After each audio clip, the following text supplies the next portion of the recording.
I am Victoria, 34 years old. And I used to believe the man I married was my loyal partner. I was rushing to a site inspection one morning and accidentally grabbed my husband's phone instead of my own. As soon as I stepped into the back of my hired car, my sister-in-law called before I could even say a proper hello. She started demanding answers about a $200,000 offshore wire transfer and reminding my husband to keep me distracted so I would not check my corporate ledgers. Then she casually mentioned that someone named Vanessa needed the private equestrian club fees paid by the end of the week. I did not scream. I did not shed a single tear. I simply tapped the record button on my smartwatch. If you have ever trusted the person sleeping next to you with your entire life, you need to hear this story. Let me know where you are watching from in the comments below. Hit like and subscribe to see exactly how I legally dismantled a family of opportunistic parasites and sent them straight into federal custody. Growing up, I learned that monumental success requires absolute focus and unbreakable boundaries. I built my architectural design firm from a cramped studio apartment into a highly lucrative enterprise occupying a massive top-floor suite in downtown Manhattan. The morning it all started was chaotic. My alarm failed to go off, throwing my entire schedule into a frantic rush. I hurried through my shower, threw on my tailored emerald green suit, and headed downstairs to the kitchen of our luxury Tribeca loft. My husband Julian was standing by the espresso machine, meticulously crafting his morning coffee. Julian is 36 years old and works as a regional logistics supervisor for a shipping company. He always carries himself with a vastly inflated sense of superiority. At social events, he loves to boast about his corporate logistics career, while patronizingly referring to my thriving architectural empire as my cute little design project. He handed me a travel mug, but in my haste to check the arrival time of my driver, I bumped my shoulder against the refrigerator. Julian sighed heavily, grabbing a paper towel with an exaggerated display of annoyance. He told me I needed to calm down before I caused a massive disaster. I muttered an apology, wiped my hands, and reached for my phone resting on the kitchen counter. We both used the exact same silver phone cases, a matching set Julian had bought for us just a few weeks prior. Without looking twice, I shoved the silver device into my coat pocket, kissed his cheek, and ran out the front door into the brisk New York air. I settled into the back seat of the car and watched the crowded city streets blur past my window. I reached into my pocket to check my morning meeting schedule. I pressed the power button, and instead of my firm logo on the lock screen, a picture of Julian standing on a sailboat greeted me. I had grabbed his phone by mistake. I figured I would just email him from my laptop once I reached the office and arranged to swap devices during my lunch hour. I held the phone in my hand, relaxing into the leather seat. Suddenly, the device vibrated violently against my palm. The screen lit up with an incoming call displaying the name Chloe. Chloe is Julian's 32-year-old sister. She is deeply entitled, chronically unemployed, and constantly looking for a free ride. She and her husband Marcus were the ultimate grifters. Marcus is a man who spends his entire day bragging about his grand vision to open an exclusive luxury car dealership. The only problem is that Marcus has absolutely zero experience in automotive sales, no legitimate business plan, and completely empty bank accounts. They frequently beg Julian for financial handouts, always expecting us to finance their lavish lifestyle choices. Figuring Chloe might be calling to complain about our upcoming weekend dinner plans, I accepted the call. I intended to quickly explain the phone mix-up and tell her to call my office line.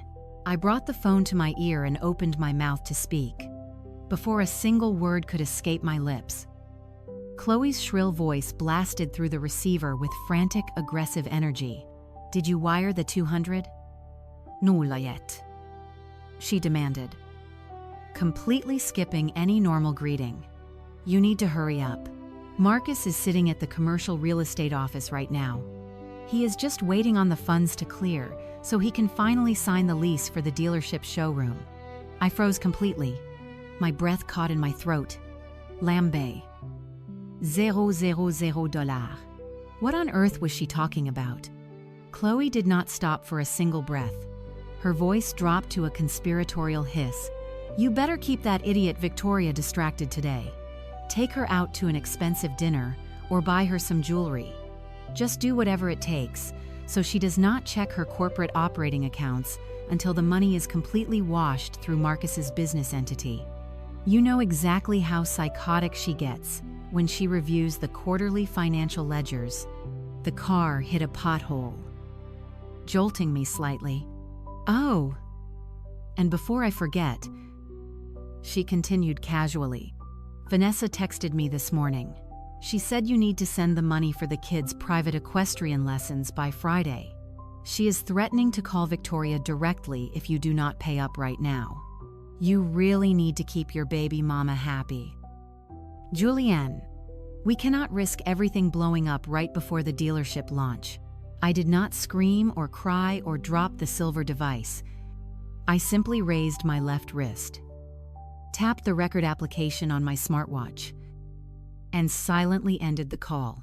The car plunged into the dark shadows of a parking garage. My husband was an absolute thief. I smiled a cold, empty smile as the car pulled into my reserved parking space. I had 20 minutes before my first meeting. I stared at the sleek silver device. The screen locked and demanding a passcode. Julian had changed his passcode months ago, claiming his logistics company required a complex security protocol. I closed my eyes and scanned through years of our shared history. Julian was a creature of incredibly predictable habits. He lacked the imagination required for true digital security. I remembered the combination he used for his old college gym locker when we first started dating. It was a simple sequence combining his mother Eleanor's birth month and the year he secured his first junior supervisor position. I typed the 6 digits into the keypad. The phone unlocked instantly, bypassing all of his supposed security measures. Crossing this digital boundary would permanently obliterate the life I had built over the last 8 years. But that life was already a carefully constructed illusion. As I opened his financial applications, my mind drifted to the Sunday dinners I endured with his family. Arthur and Eleanor always treated me with a barely concealed layer of condescension. To them, my architectural firm was a cute little hobby, a temporary distraction until I assumed my proper role as a submissive and quiet wife. They praised Julian's mid-level logistics job as the true pillar of our household. Eleanor would loudly commend him for carrying the financial weight of our marriage, ignoring the factual reality that my company generated 15 times his annual salary. Julian never corrected them. He simply soaked up their adoration, playing the role of the exhausted provider. Now I understood exactly why he needed them to believe that false narrative. He was using my wealth to build an empire of absolute lies. I scrolled past his generic text threads and tapped directly on his photo gallery application. The main grid was perfectly curated for public consumption. There were pictures of our recent anniversary trip, photos of his weekend sailing outings, and endless snapshots of his overpriced luxury watch collection. It was the flawless digital footprint of a loyal husband, but I knew exactly how to look deeper. I navigated to the album settings and located the hidden folder icon. It required the passcode one more time. I entered the digits, and the folder opened to reveal hundreds of concealed images. I stared at the screen, my heart beating with a slow, controlled rhythm. The most recent uploaded photos documented a lavish birthday party for a 4-year-old girl. The event was hosted at an incredibly expensive botanical garden venue, complete with customized floral arrangements and a catered dessert bar.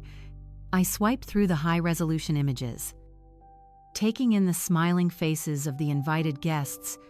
There was Chloe laughing loudly and holding a massive wrapped gift box. Standing next to her was her husband Marcus. Holding a glass of premium champagne and toasting the camera, Marcus looked completely in his element, acting like a wealthy automotive mogul, despite never having sold a single car in his life. I swiped to the next photo, and the breath completely left my lungs. Standing proudly by a mountain of expensive presents were my in-laws Arthur and Eleanor. Eleanor was glowing with an unrestrained joy. I had never once seen her direct toward me. She was warmly hugging a young, attractive woman with long blonde hair. This had to be Vanessa, the exact woman who desperately needed my money to urgently pay for private equestrian lessons. The woman who was threatening to expose the secret I was holding in the palm of my hand. I continued swiping my finger. Moving methodically across the glass screen, I found numerous group shots, intimate candid moments, and heavily posed family portraits. They were all celebrating together. Chloe, Marcus, Arthur, Eleanor, Julian, and Vanessa. They looked exactly like a perfect, happy family. They were smiling brightly, sharing inside jokes, and reveling in a luxurious life funded entirely by my grueling 80-hour work weeks and corporate success. They had sat at my dining table, drank my expensive wine, and slept in my guest rooms, all while harboring this massive betrayal. Then I landed on the final picture stored in the album. It was a sharp close-up shot of the birthday girl. She was wearing a tiny tailored riding outfit, sitting high up on Julian's broad shoulders. The girl was looking directly into the camera lens with absolute confidence. I zoomed in tightly on the child's small face. The physical resemblance was undeniable and biologically absolute. She had Julian's exact strong jawline, the same distinct slope of his nose, and those familiar piercing green eyes. The eyes I had looked into every single night before falling asleep. The eyes of a man who had sworn absolute loyalty and promised me a beautiful future. The girl was exactly 4 years old. That meant Julian had started this affair during the exact same period my company was navigating its toughest early expansion phase. While I was pulling endless all-nighters at the downtown office to secure our shared financial future, he was busy creating a totally secondary family behind my back. My driver opened the door for me. I locked the phone screen and slipped the device back into my coat pocket. The absolute reality of the situation washed over me with crystal clear precision. The entire family knew all about the ongoing affair. They had welcomed his mistress with wide open arms. They had joyfully embraced his illegitimate child.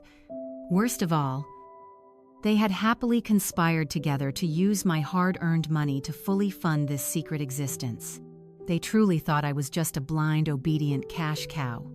They thought they could easily siphon away my wealth to finance Marcus's fake luxury car dealership and Vanessa's high-end lifestyle. I stood up slowly, smoothing the minor wrinkles from my emerald suit. They had severely underestimated the woman they were actively stealing from. I stepped off the elevator onto the top floor. The marble reflecting the morning sunlight, pouring through the massive windows.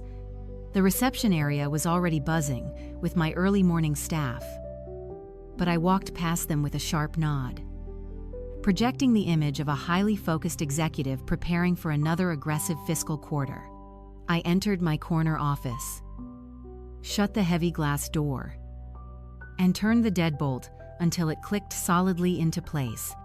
I lowered the motorized blinds, plunging the expansive room into artificial twilight. I walked over to my custom drafting desk and opened my secure laptop. I pulled Julian's silver phone from my pocket and connected it to my machine using a specialized data transfer cable I always kept stored in my bottom drawer. Extracting hidden information was incredibly simple with the right software. I initiated a deep system clone, backing up the entire hard drive directly to an offshore encrypted cloud server I maintained exclusively for sensitive corporate blueprints. I watched the progress bar inch forward methodically, pulling every text message, every bank routing number, every hidden photograph, and every piece of location data Julian thought he had successfully erased. The progress bar reached total completion. The raw data was fully secured. I disconnected the device. I opened the newly created digital archive on my high-resolution laptop monitor. I needed to see the full scope of their massive financial conspiracy. I bypassed the highly predictable messages with his mistress and navigated straight to the text threads between Julian and his mother. Eleanor had always played the role of the traditional, morally upright matriarch who judged everyone around her. I clicked on her message history and scrolled back through the past 6 months of their daily communication. The level of cold calculation in her written words was completely staggering. They deeply discussed my grueling work schedule, specifically monitoring when I would be exhausted enough to slip up on reviewing our joint personal finances. They mocked my absolute dedication to the very company that was actively funding their luxurious lifestyle. Then I found the exact message that solidified my new mission. The text from Eleanor read precisely like a ruthless battle command. She wrote that I was too focused on my architectural blueprints to ever notice the money missing. She explicitly instructed him to make sure he secured the loft before he served me the legal papers. I read those specific 2 sentences over and over again until the letters burned into my memory. They were not just stealing my money to fund Marcus's fake dealership and Vanessa's high-end equestrian lessons. They were conspiring to legally strip me of my $2 million premarital property. Julian fully intended to drop divorce papers on me the absolute second the bank cleared his fraudulent home equity loan. They genuinely believed my lifelong obsession with design and architecture made me completely oblivious to their daily reality. They viewed me as nothing more than a highly functioning cash machine, a temporary resource to be drained and casually discarded when empty. I felt a profound, permanent shift deep in my chest. The last remaining trace of the loving, dedicated wife completely evaporated, replaced instantly by the ruthless corporate strategist who had decimated rival firms to build a massive business empire. I would not confront him with tearful accusations or demand an apology. I would not engage in a screaming match about his pathetic infidelity. I would completely and utterly bury him. I pulled a microfiber cloth from my desk and meticulously wiped Julian's phone screen clean, erasing any physical trace of my fingerprints. I packed my leather briefcase with deliberate, perfectly measured movements. I opened my lower desk drawer and pulled out an untraceable secondary phone I only used for testing internal security protocols. I ordered a premium ride service back to our Tribeca loft, ensuring the cash transaction would never appear on our joint credit card statements. I walked back out through my bustling office, instructing my executive assistant to hold all my calls for the remainder of the morning because I had a sudden personal matter to aggressively manage. The ride back to the neighborhood felt entirely different than the panicked commute earlier that morning. I watched the towering Manhattan skyline roll by the darkly tinted windows of the black vehicle. Every towering building, every busy street corner, every passing pedestrian seemed significantly sharper and clearer. I was no longer a heartbroken victim reacting to a sudden devastating betrayal. I was the master architect of their impending destruction. They wanted to play a high-stakes game with federal bank loans and stolen corporate funds. I was going to let them play. And I was going to make sure the federal government acted as the final judge. The vehicle pulled up to the curb directly outside our immaculate building. I paid the driver in physical cash and walked into the lobby with absolute, unwavering confidence. I slid my metal key into the door of our loft, turning it completely silently. I pushed the heavy door open just as Julian came rushing out of the primary bedroom. He was frantically patting down the deep pockets of his expensive wool winter coat, muttering under his breath. His face completely pale and tight, with rapidly rising panic as he looked around. He was desperately searching for the digital device that contained the detailed blueprints to his hidden secret life. I stood perfectly still in the grand foyer, quietly watching his pathetic display of terror unfold before me. I held the silver phone up in my right hand, making sure the morning light caught the smooth edge of the protective case. I looked directly into his panicked, wide-open eyes and let a perfect, warm, loving smile spread across my face. "You left this on the counter." "Honey." Julian froze for a fraction of a second, his chest heaving as the raw terror slowly drained from his face. A heavy breath escaped his lungs. He snatched the phone from my hand with a speed that betrayed his internal panic. Then, he caught himself, forced his shoulders to relax, and pulled me into a tight embrace. He pressed a kiss to my forehead, unaware that he was holding a woman who had just downloaded the entire blueprint of his deceit. He chuckled nervously, sliding the device into his suit pocket. He told me I was a lifesaver, and that he thought he had lost his mind trying to find it. I maintained my perfectly crafted smile, adjusting his tie with the affection of a devoted wife. I told him to have a wonderful day at the office. He walked out the door, believing his secret world was completely secure. 4 days later, that same nauseating charade continued at an exclusive Manhattan seafood restaurant. Julian insisted we treat his family to a weekend dinner to celebrate Marcus securing the commercial lease for his new luxury car dealership venture. I knew exactly where the funds for that lease originated, but I played my part flawlessly. The restaurant was a dimly lit sanctuary of dark mahogany, expensive leather booths, and crystal chandeliers. We were seated at a large round table right in the center of the main dining room. I sat quietly sipping my sparkling water and observed the parasites gathered around me. Arthur and Eleanor sat across from us, exuding an unearned sense of superiority. Chloe sat next to Marcus, dripping in designer jewelry she could not afford on her own salary. Eleanor leaned over her menu, her eyes scanning my tailored emerald green blazer with absolute disdain. She let out a soft theatrical sigh designed to capture the attention of the entire table. She announced loudly that women running companies just lose their feminine touch. She shook her head and declared to the group that they should all thank the heavens. Julian is the real provider of our household. The sheer audacity of her statement hung in the air. This woman was actively orchestrating the theft of my money. Yet she still felt entitled to diminish my accomplishments. Julian simply chuckled, patting my hand condescendingly, and told his mother I was doing my best. I did not argue. I did not defend my wardrobe or my massive corporate income. I just let a serene smile touch my lips and took a slow sip of my water. I would let them enjoy their fantasy a little while longer. Marcus immediately redirected the spotlight onto himself. He summoned the waiter, projecting the arrogant confidence of a self-made millionaire. Without consulting anyone else, Marcus ordered the colossal seafood tower and the most expensive caviar on the menu. He then demanded a specific $400 bottle of imported vintage wine. He tossed the menu onto the table and leaned back, spreading his arms wide.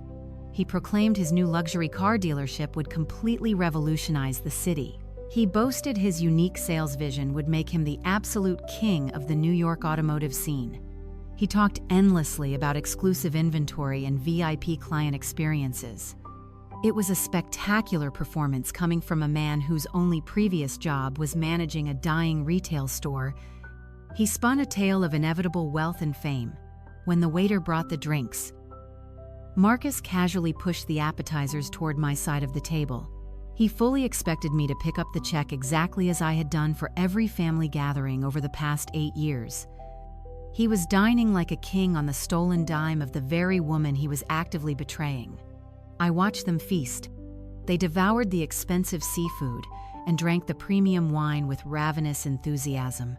Chloe loudly discussed the expensive interior decor she planned to purchase for the dealership showroom. Arthur and Eleanor nodded along, offering useless business advice gleaned from television shows. Julian played the benevolent patriarch, offering Marcus encouraging words about commercial entrepreneurship. It was a grotesque display of collective delusion. They were eating my money, celebrating the theft of my funds, and laughing right in my face. My heart rate remained completely steady. The burning anger from the car ride had solidified into a block of absolute ice. The dinner stretched on for 2 agonizing hours. Finally, the waiter approached our table, carrying a black leather folder. As expected, Julian made no move to reach for it. Marcus was conveniently looking the other way, engrossed in a story about future sports cars. Eleanor and Arthur were busy admiring the dessert menu. I reached across the tablecloth and pulled the folder toward me. I opened it and glanced at the bottom line. The total came to exactly $500. It was an astronomical amount for a weekend dinner, but it was a drop in the bucket compared to what they were attempting to steal from my future. I pulled my corporate card from my wallet and placed it neatly over the receipt. The waiter nodded and walked away to process the transaction. As I waited for the receipt to be returned, a distinct vibration pulsed against my thigh. I reached into my purse and pulled out my personal phone. It was not a text message or a standard email notification. It was a specialized security alert. Yesterday, I had carefully and secretly installed a highly sophisticated spyware program onto Julian's personal laptop while he showered. I needed absolute visibility into his digital movements at home during this critical phase. The flashing alert indicated that a new document had just been downloaded onto his hard drive. I tapped the notification, entering my security key to view the intercepted data logs. The file name appeared in stark white letters against the dark background of the tracking application. He had just successfully downloaded a PDF document titled Collateral Equity Application. I stared at the harsh glowing text on my screen for a long moment. The trap was rapidly closing. The drive back from the seafood restaurant was a masterclass in psychological endurance.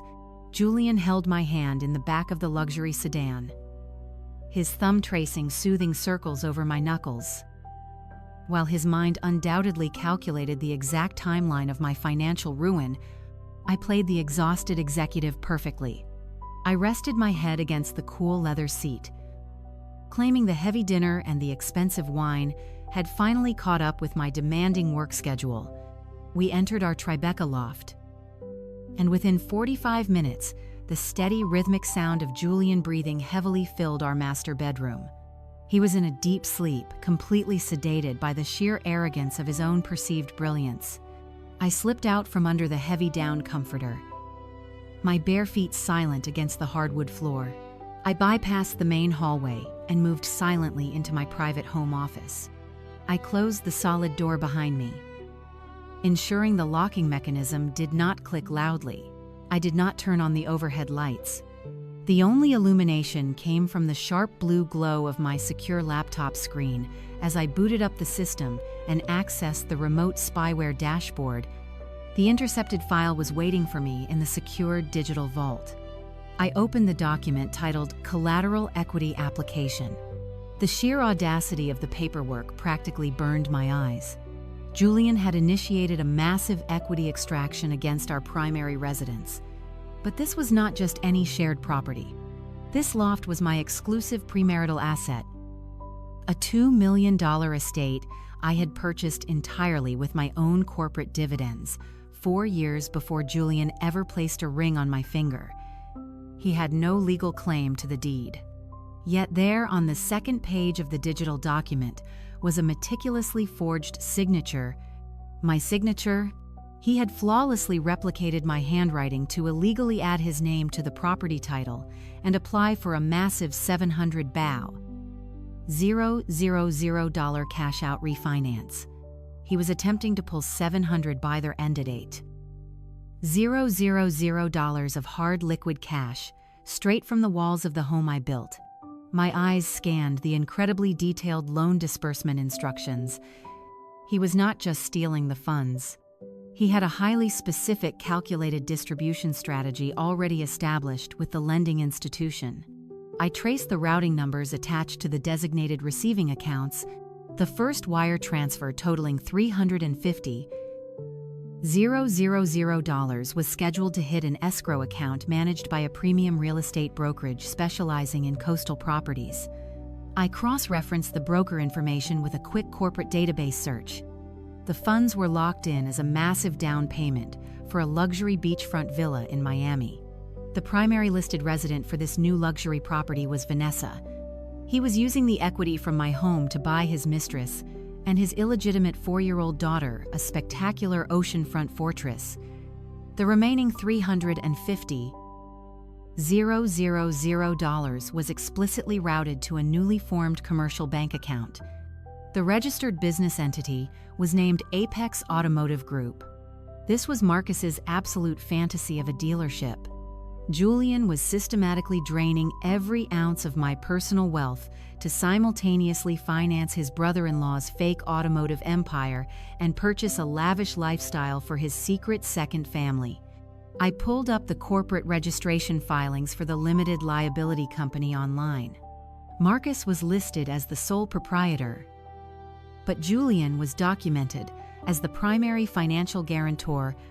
They had structured the business entity to shield Julian from operational liability while granting him total access to the incoming stolen capital.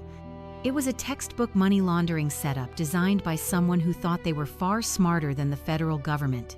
I leaned back in my ergonomic desk chair, the cold leather pressing against my spine. A bizarre sense of absolute clarity washed over me. I dug deeper into the hidden financial ledgers I had cloned from his phone. I needed to see his complete exit strategy. If he successfully pulled $700,000 in fraudulent equity, he would not stick around to wait for the inevitable bank audits. I opened a folder containing his recent credit card statements.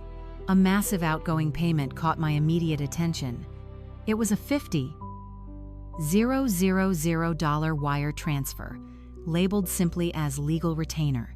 I copied the payee routing information and ran it through the State Bar Association registry. The account belonged to a notorious family law firm in downtown Manhattan. The lead partner was a ruthless divorce attorney, famous for executing hostile asset seizures and leaving spouses completely destitute. The entire puzzle snapped together with terrifying perfection. Julian had mapped out my complete destruction down to the very last hour. He planned to forge the mortgage documents, wait for the $700,000 loan to clear, wire the cash directly to Vanessa and Marcus, and then immediately serve me with aggressive divorce papers before the bank ever realized the signatures were fake. By the time the federal lending institutions caught the fraud, the money would be completely untraceable, shifted through offshore corporate accounts, and I would be left fighting a massive legal battle just to keep the roof over my head. He was going to strip me down to nothing, leaving me financially ruined and publicly humiliated while he walked away with his golden child and the absolute admiration of his parasitic family. He truly believed I would just roll over and accept total defeat. He assumed the shock of the affair and the sudden financial collapse would leave me completely paralyzed. In his mind, I was just a naive workaholic who would blindly sign away my entire life out of sheer panic and emotional devastation. I stared at the glowing screen, my hands resting perfectly still on the glass desk. The sheer magnitude of his betrayal was no longer just hurtful, it was insulting to my intelligence. He genuinely thought a woman who built a multi-million-dollar architectural empire could be dismantled by a mid-level logistics supervisor wielding a forged loan document. He thought he was playing chess, but he did not even realize he was already a pawn on my board. Every move he made from this point forward would only secure his permanent place in a federal prison cell. A sudden, sharp sound shattered the absolute silence of the room. The brass handle of my office door slowly turned. The heavy hinges let out a low, agonizing creak that echoed loudly in the dark space. I instantly minimized the financial applications, leaving only a blank spreadsheet open on the monitor. The door swung open, casting a long, distorted shadow across the hardwood floor. Julian stood perfectly still in the doorway, his tall frame blocking the hallway light. He was wearing his dark sweatpants. Rubbing his eyes and squinting into the dark room, he shifted his weight. His voice rough and groggy from sleep. "What are you doing up so late?" he asked. I kept my hands completely steady, letting my fingers glide effortlessly across the trackpad with a swift, practiced motion. I swiped away the secure desktop environment and brought my dummy spreadsheet to the forefront of the glowing monitor. I turned my head slowly, letting a soft, apologetic smile touch my lips. "Just finalizing some project blueprints," I whispered, keeping my voice gentle and perfectly pitched to match the quiet atmosphere of the late-night house. "You know how aggressive the zoning board gets right before the end of the month. I just wanted to get ahead of the design projections before my morning meetings." Julian leaned against the wooden doorframe, rubbing the back of his neck. He let out a dramatic, sympathetic sigh, playing the role of the deeply concerned partner to absolute perfection. He walked up behind my chair, placing his heavy hands on my shoulders and kneading the tense muscles there. "You work way too hard, Victoria," he murmured, kissing the top of my head. "The firm will survive if you get a full night of sleep. Come back to bed. You are going to burn yourself out at this rate." The sheer hypocrisy of his words made my stomach churn. He was actively standing over my shoulder, pretending to care about my physical well-being while simultaneously orchestrating a plot to steal 700 no's plot. $000 and leave me homeless. I closed the laptop with a soft click, stood up, and leaned into his chest. I wrapped my arms around his waist, resting my cheek against the soft cotton of his shirt. "You are right," I said softly. "Let us go to sleep." I walked back down the dark hallway with the man who was actively plotting my total destruction. I climbed into our expensive king-size bed, pulled the heavy duvet over my shoulders, and lay perfectly still in the dark. I listened to his breathing slow down and deepen. He fell asleep within minutes, completely unbothered by his own treachery. I stayed awake until dawn, my mind racing with legal statutes, federal fraud definitions, and the exact timeline of my counterattack. The next morning unfolded like a carefully choreographed stage play. I walked into the kitchen wearing a crisp white blouse and a tailored black skirt, projecting the image of a woman entirely consumed by corporate responsibilities. Julian was already dressed in his sharp gray suit. He was standing by the espresso machine, humming a cheerful tune. He turned around as I entered. A bright, overly enthusiastic smile plastered across his face. "Morning, beautiful," he said, handing me a steaming mug of perfectly brewed coffee. He had even added the exact splash of almond milk I preferred. It was a terrifyingly good performance. Before I could even take my first sip, he casually reached onto the marble kitchen island and picked up a thick stack of printed documents. He tapped the edges against the counter to align them, executing a practiced, nonchalant shrug. "Hey, my insurance broker needs you to sign these liability disclosures for our joint policies," he said, his tone light and breezy. "Just standard routine stuff. We need to get them expedited before the weekend so we do not face any coverage lapses. I tabbed all the signature lines for you to make it quick." He handed the stack of papers to me along with a heavy silver pen. He leaned against the counter, crossing his arms and taking a slow sip of his own coffee. He was trying so desperately to look relaxed, but I could see the tiny pulse beating rapidly at the base of his throat. His knuckles were white from gripping his mug too tightly. This was his 0 hour. This was the moment his entire massive financial heist rested upon. I placed my coffee mug down on the counter and took the documents. I let out an exasperated sigh, playing the annoyed, overworked executive who hated dealing with domestic paperwork. "Can this not wait until tonight?" I asked, flipping casually to the second page. I have a massive conference call in 45 minutes. Julian chuckled nervously, shifting his weight from his left foot to his right. Come on. Victoria. It will take 2 seconds. You know how annoying the insurance department gets. Just initial where the yellow sticky notes are. I nodded. Looking down at the crisp white pages, I began flipping through the stacks slowly, methodically. The first 3 pages were entirely legitimate. They were standard insurance documents, federal disclosure forms, and basic joint policy agreements.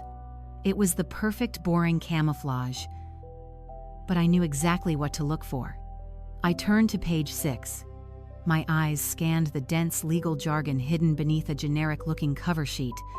My heart turned to absolute ice. There it was, buried right in the middle of the stack. A sweeping, comprehensive power of attorney document.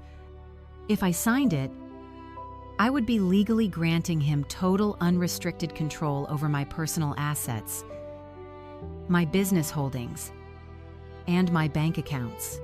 I kept my facial expression completely blank, portraying utter boredom. As I flipped to page 8, the audacity of this man was breathtaking.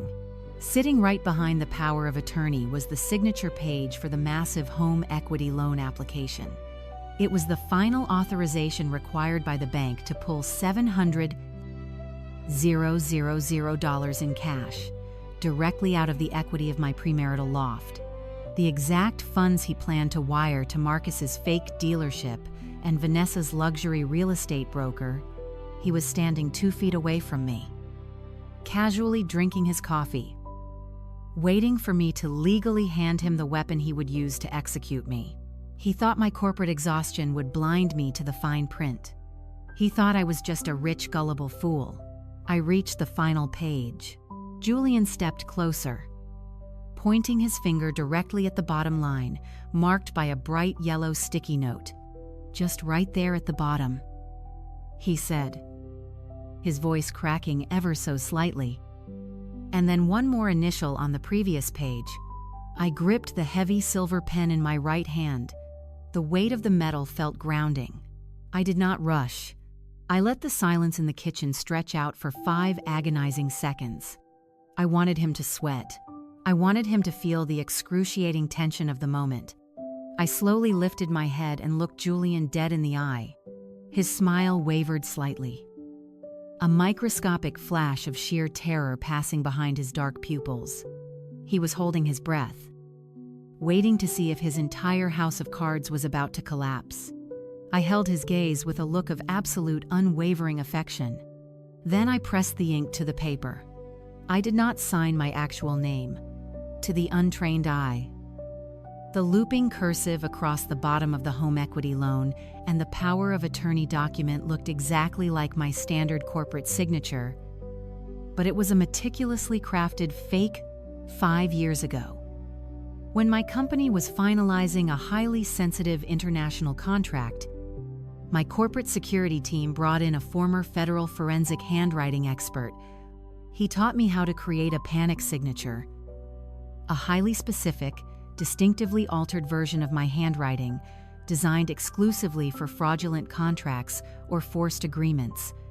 I altered the sharp angle of the capital V, disconnected the fluid loop of the lowercase I, and completely changed the pressure mapping on the final lettering. Any certified forensic document examiner would take one glance under high magnification and instantly declare it a forgery. It is legally provable as a fraudulent signature in any federal court in the United States. I initialed the yellow sticky notes and signed the final page with this exact heavily flawed script. I handed the thick stack of papers back to Julian. He took the documents from my hand.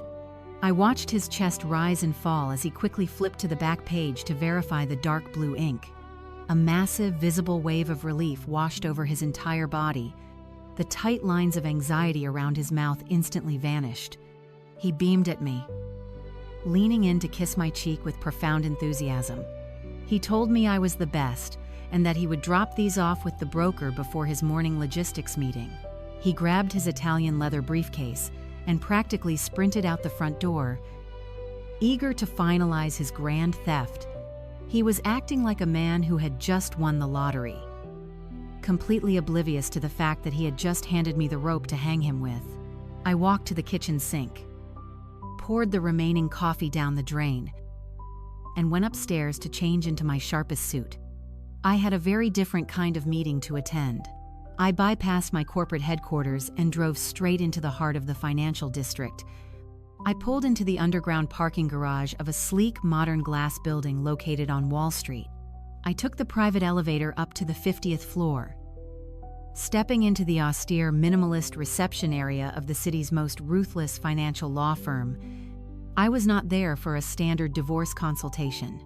I was there to see Veronica. Veronica is 46 years old, a former federal enforcer turned elite corporate attorney who specializes exclusively in complex financial crimes, racketeering, and aggressive asset recovery. She spent a decade putting white-collar criminals behind bars for the Securities and Exchange Commission before moving to the private sector. She is cold-blooded, fiercely intelligent, and views the American legal system as a strategic chessboard where she absolutely refuses to lose.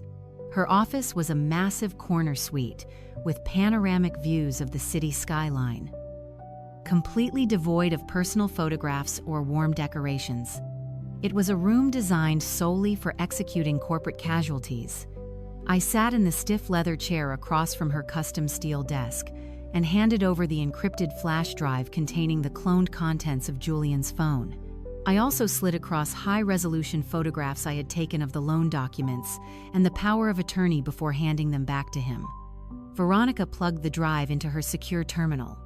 I sat in absolute silence as she methodically reviewed the audio recording of Chloe demanding the stolen funds, the photographs of the secret 4-year-old child, and the intercepted PDF of the $700,000 second mortgage application. Her sharp, dark eyes scanned the glowing screen. She did not display an ounce of shock, anger, or pity. Instead, a slow, terrifyingly predatory smile spread across her face.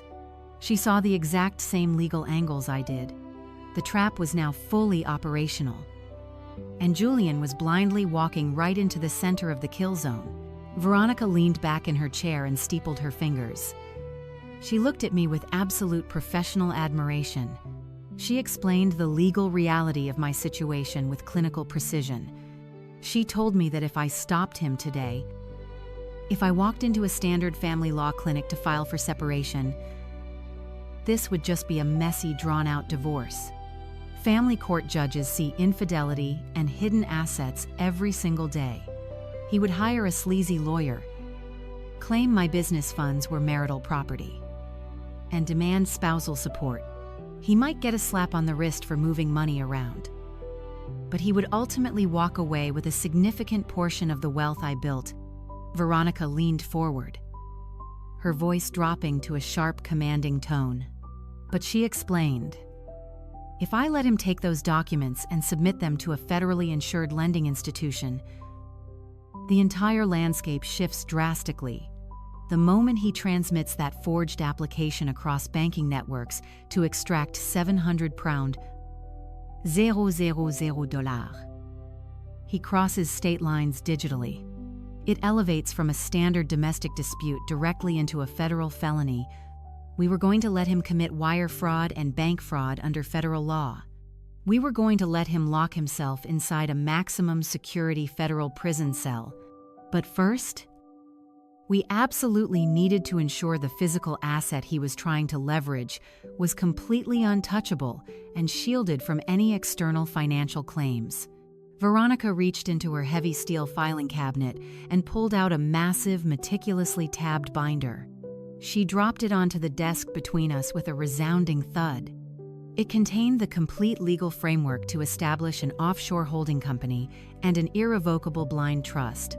She slid a titanium pen across the glass surface toward my waiting hand, her predatory smile returning to her face.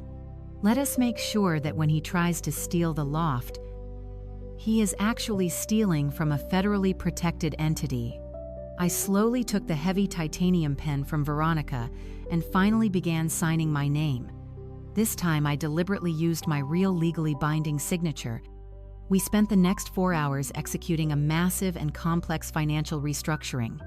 Veronica moved with the precision of a surgeon. First, we tackled the deed to the $2 million loft. We executed a quitclaim deed, completely transferring the property from my individual name directly into the newly established irrevocable blind trust. The exact moment the certified notary firmly stamped the formal document, the entire property legally vanished from my personal portfolio. Next, we moved to my corporate assets. As the sole founder and chief executive officer of my architectural firm, I held 90% of the controlling shares. We restructured the corporate hierarchy, placing my entire equity stake into the protective shell of the holding company. We then systematically and ruthlessly targeted my liquid capital, every high-yield savings account, every mutual fund, and every private investment portfolio was aggressively liquidated and routed into the trust's heavily fortified federal accounts. Veronica set up an independent fiduciary to manage the trust, meaning I officially relinquished all direct control over my own wealth. By late afternoon, the transformation was totally complete. On paper, I was completely destitute. I owned absolutely nothing. I was just an employee collecting a modest salary. If Julian tried to sue me for alimony or claim half of my assets in a divorce settlement, his sleazy lawyer would find empty bank accounts and 0 property deeds. He was preparing to steal from a woman who, financially speaking, simply did not exist anymore. I thanked Veronica, packed the copies of the trust documents into my leather briefcase, and headed back to my downtown corporate office. The real show was about to begin. I sat at my drafting desk and opened my secure administrative banking portal. I had given Julian limited access to a secondary corporate operating account years ago, so he could manage minor household expenses without bothering my accounting team. He had kept his activity minimal and completely unsuspicious until now. I kept the banking dashboard open on my secondary monitor while I reviewed design models on my primary screen. I knew he was going to make his move today. Chloe had explicitly demanded the funds on the morning car ride, and Julian was terrified of disappointing his demanding sister and his impatient mistress. At precisely 4:15 inches the afternoon, a bright red notification banner flashed across the top right corner of my screen. A new outbound wire transfer had been successfully initiated. I clicked on the alert to view the detailed transaction logs. The fully authorized user was officially listed as Julian. The total transfer amount was exactly $200,000. The designated receiving account belonged to Apex Automotive Group, the fraudulent limited liability company registered entirely to my brother-in-law, Marcus. I watched the status indicator shift from pending to processing and finally to completed. The funds were gone. He had actually done it.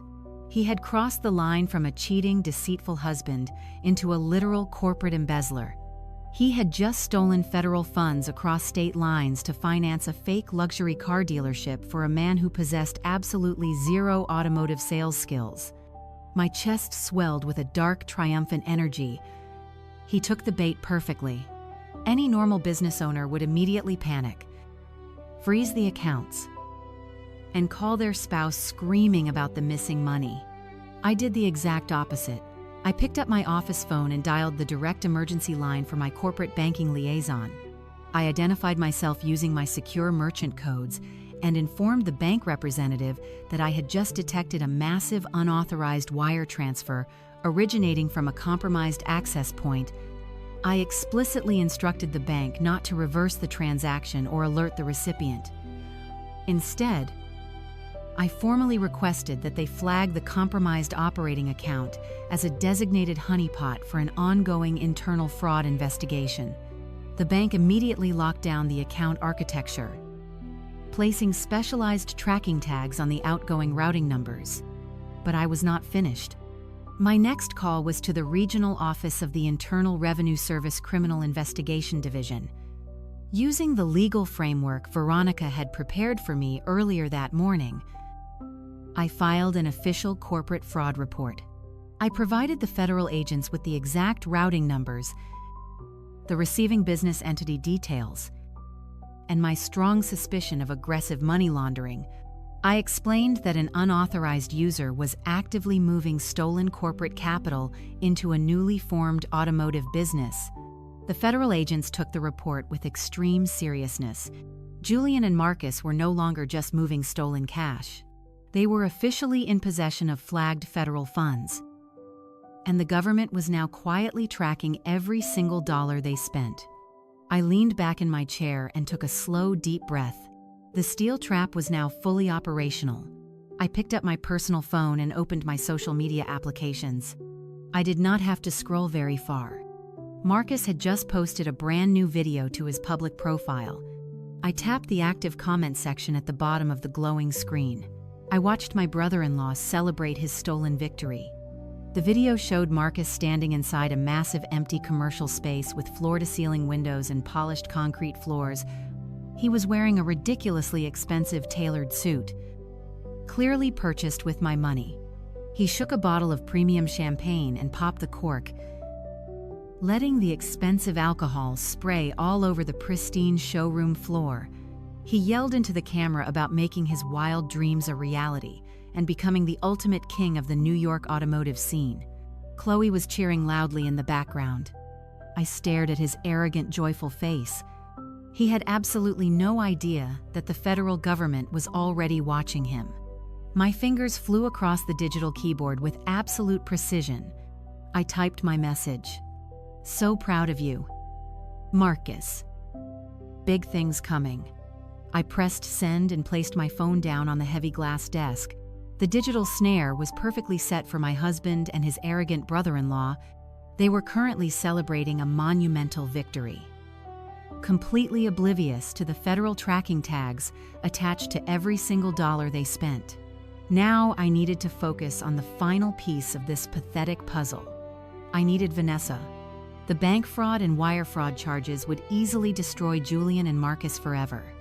However, I wanted to ensure the mistress who knowingly participated in the theft of my premarital assets faced absolute ruin alongside them in a federal courtroom.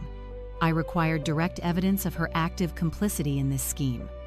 If I could fully prove she knew the funds were illegally extracted from my personal wealth, federal prosecutors would eagerly drag her into the grand jury indictment. I reached out to a private investigator named Arthur, a former intelligence operative known for absolute discretion and ruthless efficiency. I handed him untraceable cash and a single photograph of Vanessa, extracted from Julian's hidden digital vault.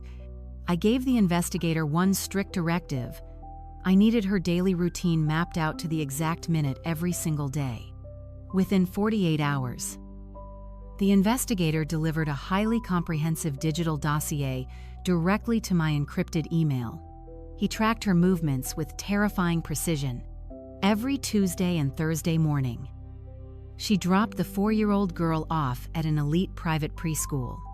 Immediately after the drop-off, she spent exactly 2 hours browsing an incredibly exclusive wellness boutique and yoga studio in a wealthy neighborhood. She always followed her shopping with a prolonged visit to the artisanal organic juice bar right next door. She lived a life of total leisure while I worked, grueling 80-hour weeks. Thursday morning arrived with a crisp bite in the New York air. I prepared for my upcoming performance meticulously. I dressed in an immaculate white cashmere coat, draped elegantly over a tailored beige designer dress. I paired the outfit with a rare leather handbag and subtle, highly expensive jewelry. I projected the exact image of a woman possessing massive amounts of disposable income. I instructed my private driver to drop me off a block away from the wellness boutique.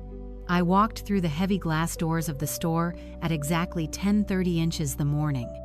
The retail space smelled heavily of eucalyptus and expensive imported essential oils, I spotted Vanessa almost immediately. She was standing near the back display, running her hands over an overpriced sustainable yoga mat. She wore brand new designer athletic wear, clearly purchased with Julian's stolen credit cards. I approached her slowly, pretending to browse an adjacent rack of imported fitness clothing. I picked up a small organic cotton jacket and held it up to the light. I turned to Vanessa with a polite, sophisticated smile and initiated a casual conversation. I complimented her impeccable fashion sense and asked if she knew whether the garments held up well during intense workouts. She eagerly engaged, visibly flattered that a wealthy woman was asking for her personal advice. Within 5 minutes, we were chatting like old friends. I shifted the narrative, introducing myself as an independent angel investor. I told her I specialized in funding entrepreneurial women who wanted to launch luxury lifestyle and wellness brands. I watched her green eyes widen with pure greed. She practically vibrated with excitement. She immediately started talking about her lifelong dream of designing a high-end activewear clothing line.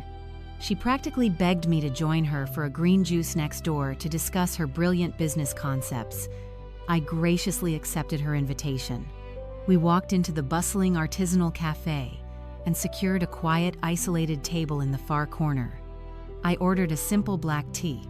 She ordered a highly complicated organic smoothie. I placed my designer handbag squarely on the table between us. I had already activated the recording application on my phone. Leaving the microphone perfectly positioned near the slightly open zipper, the device was actively capturing every single sound in pristine audio.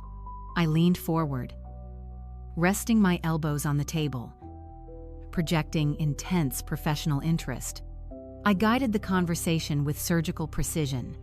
I asked her about her background, her lifestyle, and how she planned to fund the initial startup costs for her proposed brand before securing outside investment. She took the bait with astonishing arrogance. She leaned close, completely eager to impress a potential wealthy benefactor. She boasted about her incredibly successful partner, painting a picture of a man who controlled massive amounts of capital. She said her boyfriend was a top-tier corporate executive who managed huge logistics portfolios. I raised an eyebrow, feigning impressed curiosity. I asked her if her wealthy boyfriend was willing to finance her new business venture. She let out a loud, confident laugh, waving her manicured hand dismissively. She said he would give her anything she wanted. She leaned even closer across the small table, her voice dripping with smug superiority. She told me she did not need to worry about startup capital because a massive influx of cash was already on the way. She looked me right in the eyes and delivered the exact confession I needed. He is divorcing his workaholic wife, Vanessa boasted, proudly stirring her smoothie with a reusable straw. He is taking equity out of her massive Manhattan loft to buy me a beachfront villa in Miami next month. He says she is completely clueless about money, so she will not even notice the cash is gone until the ink on the divorce papers is already dry. I kept my expression perfectly composed. The recording app inside my bag captured every single syllable of her malicious confession. She had just admitted to possessing advanced knowledge of a federal bank fraud scheme. She knew the funds were stolen, and she eagerly anticipated the illegal proceeds. I looked at her perfectly styled hair and naive smile. Wow, she must be really stupid to let him do that to her. I replied with a smile. Vanessa laughed, tossing her long blonde hair. She agreed with my assessment of the clueless wife. We finished our drinks, and I promised to review her fictional business plan once drafted. I stood up, retrieved my handbag holding the damning recording, and walked into the brisk city air. The final piece of the federal indictment was now safely in my possession. 3 days later, I was standing in the foyer of my loft, sorting the afternoon mail. Among the usual corporate magazines and utility bills was a massive envelope made of midnight black cardstock. The calligraphy on the front was stamped in gold foil. I broke the wax seal and pulled out the invitation. It was a formal, wildly pretentious announcement for the grand opening of Apex Automotive Group. Marcus and Chloe were officially launching their luxury dealership this upcoming weekend. The invitation boasted about an exclusive VIP showcase, a red carpet arrival, and premium champagne toasts. I stared at the expensive cardstock, calculating exactly how much of my stolen corporate capital they had wasted on a boutique printing company. My personal phone vibrated in my pocket. The caller identification displayed Arthur and Eleanor. I accepted the call and held the phone to my ear, bracing myself for another round of their insufferable entitlement. Victoria. Eleanor barked through the speaker, bypassing any polite greeting. We just received the final guest list for Marcus and Chloe's grand opening. I noticed you and Julian are seated at the primary VIP lounge. Yes, I replied evenly. I just opened the invitation. Good. Eleanor continued, her tone sharp and demanding. Arthur and I called to discuss your financial contribution. Since Marcus's family, we expect you to write a $75,000 check as a grand opening gift. I stood perfectly still, letting the sheer absurdity of her demand wash over me. I asked her to repeat the amount. $75,000. Arthur chimed in from the background, clearly listening on speakerphone. It is standard for family to provide a financial blessing for a new commercial enterprise. Eleanor let out a condescending sigh. Honestly, Victoria, it is the absolute least you can do. Considering how much Julian supports your little architectural hobby, you owe this family some actual gratitude. Julian works his fingers to the bone in the logistics sector to keep a roof over your head. It is time you finally contribute something meaningful to his sister's future. They were demanding. I hand over $75,000 in clean cash to supplement the $200,000 their son had already embezzled from my company. The level of delusional arrogance was almost cinematic. I kept my voice incredibly calm. I am afraid that will not be possible. Eleanor, my capital is completely tied up in corporate restructuring right now. I will not be writing a check for Marcus's dealership. The line went dead silent. Eleanor gasped loudly, clearly outraged by the rejection. You selfish, ungrateful girl. She hissed. I am calling Julian right now. She slammed the phone down.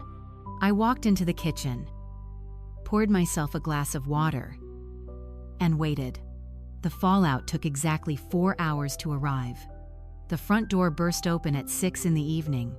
Julian stormed into the house, slamming the heavy door so hard the framed mirrors in the hallway rattled. He marched directly into the kitchen. His face was flushed red with absolute fury. His tie was loosened, and his briefcase hit the marble island with a violent thud. He pointed a shaking finger directly at my face. What is wrong with you? He screamed, his voice echoing off the high ceilings. My mother just called me in tears. She said you disrespected her and flat out refused to help Marcus and Chloe with their opening. I remained seated on the velvet bar stool. I told your mother I do not have $75,000 in liquid cash to hand out as a party favor. Julian, that is not disrespect. That is a financial reality. Julian slammed his hands down on the countertop, leaning over the marble to intimidate me.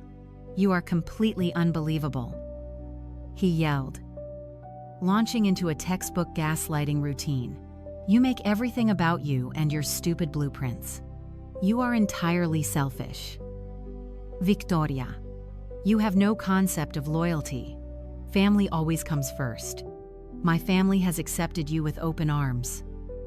And the second they ask for a tiny bit of support, you hoard your money like a greedy sociopath. I watched the vein bulging in his neck. He was putting on the performance of a lifetime. desperately trying to manipulate me into guilt. He needed that $75,000 because his offshore money laundering scheme was running into friction. And Marcus was burning through the stolen cash faster than anticipated. "I am not writing the check," I stated coldly. Refusing to break eye contact, Julian threw his hands in the air, letting out a loud, dramatic groan of utter disgust. "You are a cold, miserable woman," he spat, backing away from the island. "I cannot even look at you right now. I cannot be in the same house as someone who treats my flesh and blood with such utter contempt."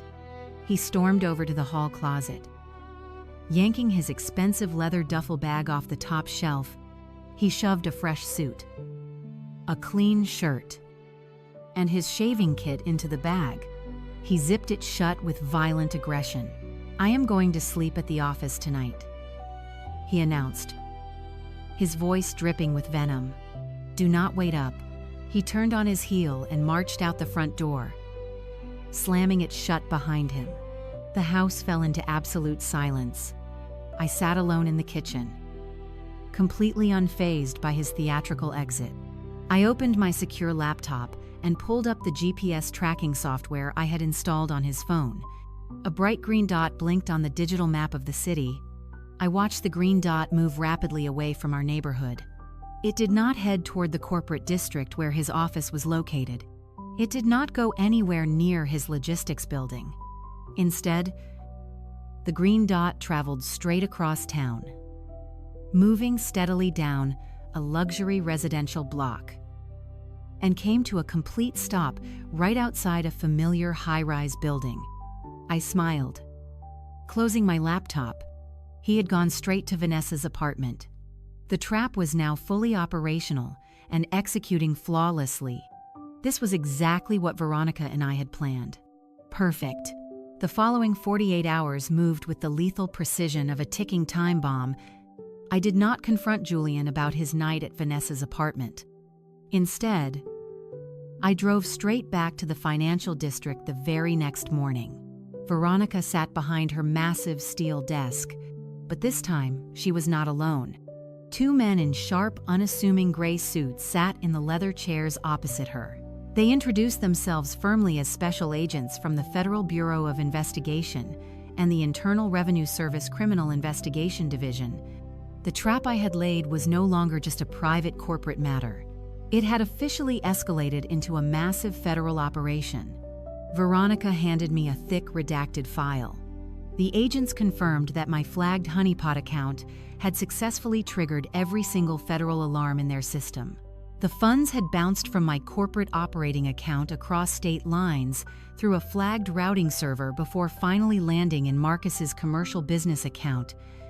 That constituted textbook wire fraud and aggressive money laundering, but the federal agents were even more interested in the second piece of the puzzle, the $700,000 home equity loan. Julian had officially submitted the forged documents to the National Bank. By legally submitting that forged document to a federally insured institution, Julian had committed federal bank fraud. The agents informed me that the funds were scheduled to disperse on Friday morning, exactly 24 hours before Marcus's grand dealership opening. They had enough concrete evidence to secure a grand jury indictment and execute immediate arrest warrants.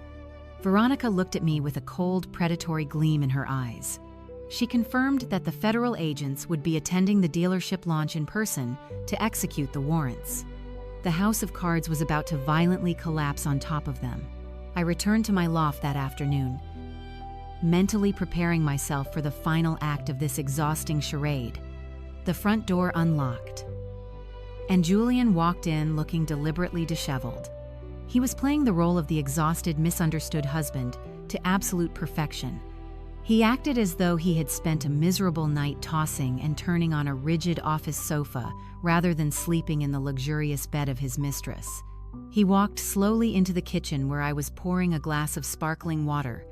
He let out a long, heavy sigh engineered to elicit immediate sympathy. He approached me with a pathetic hangdog expression.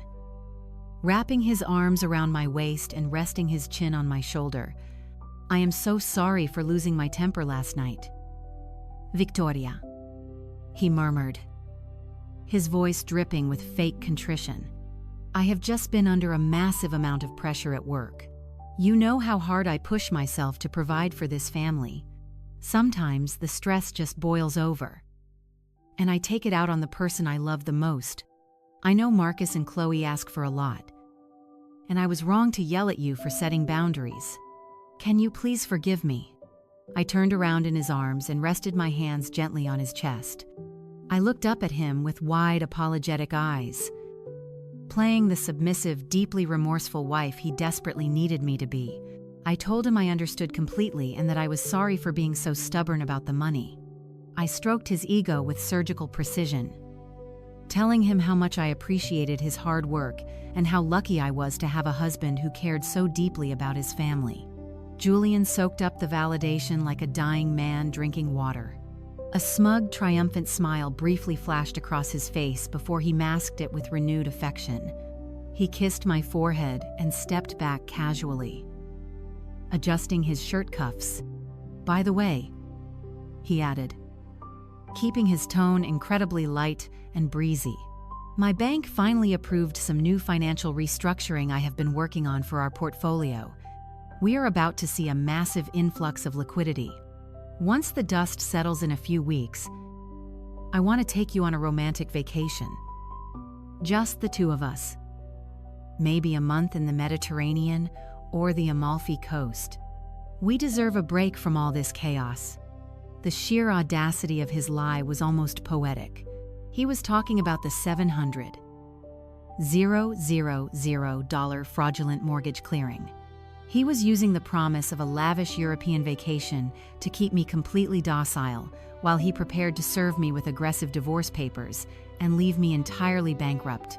I smiled warmly, telling him that a trip to the Mediterranean sounded like an absolute dream.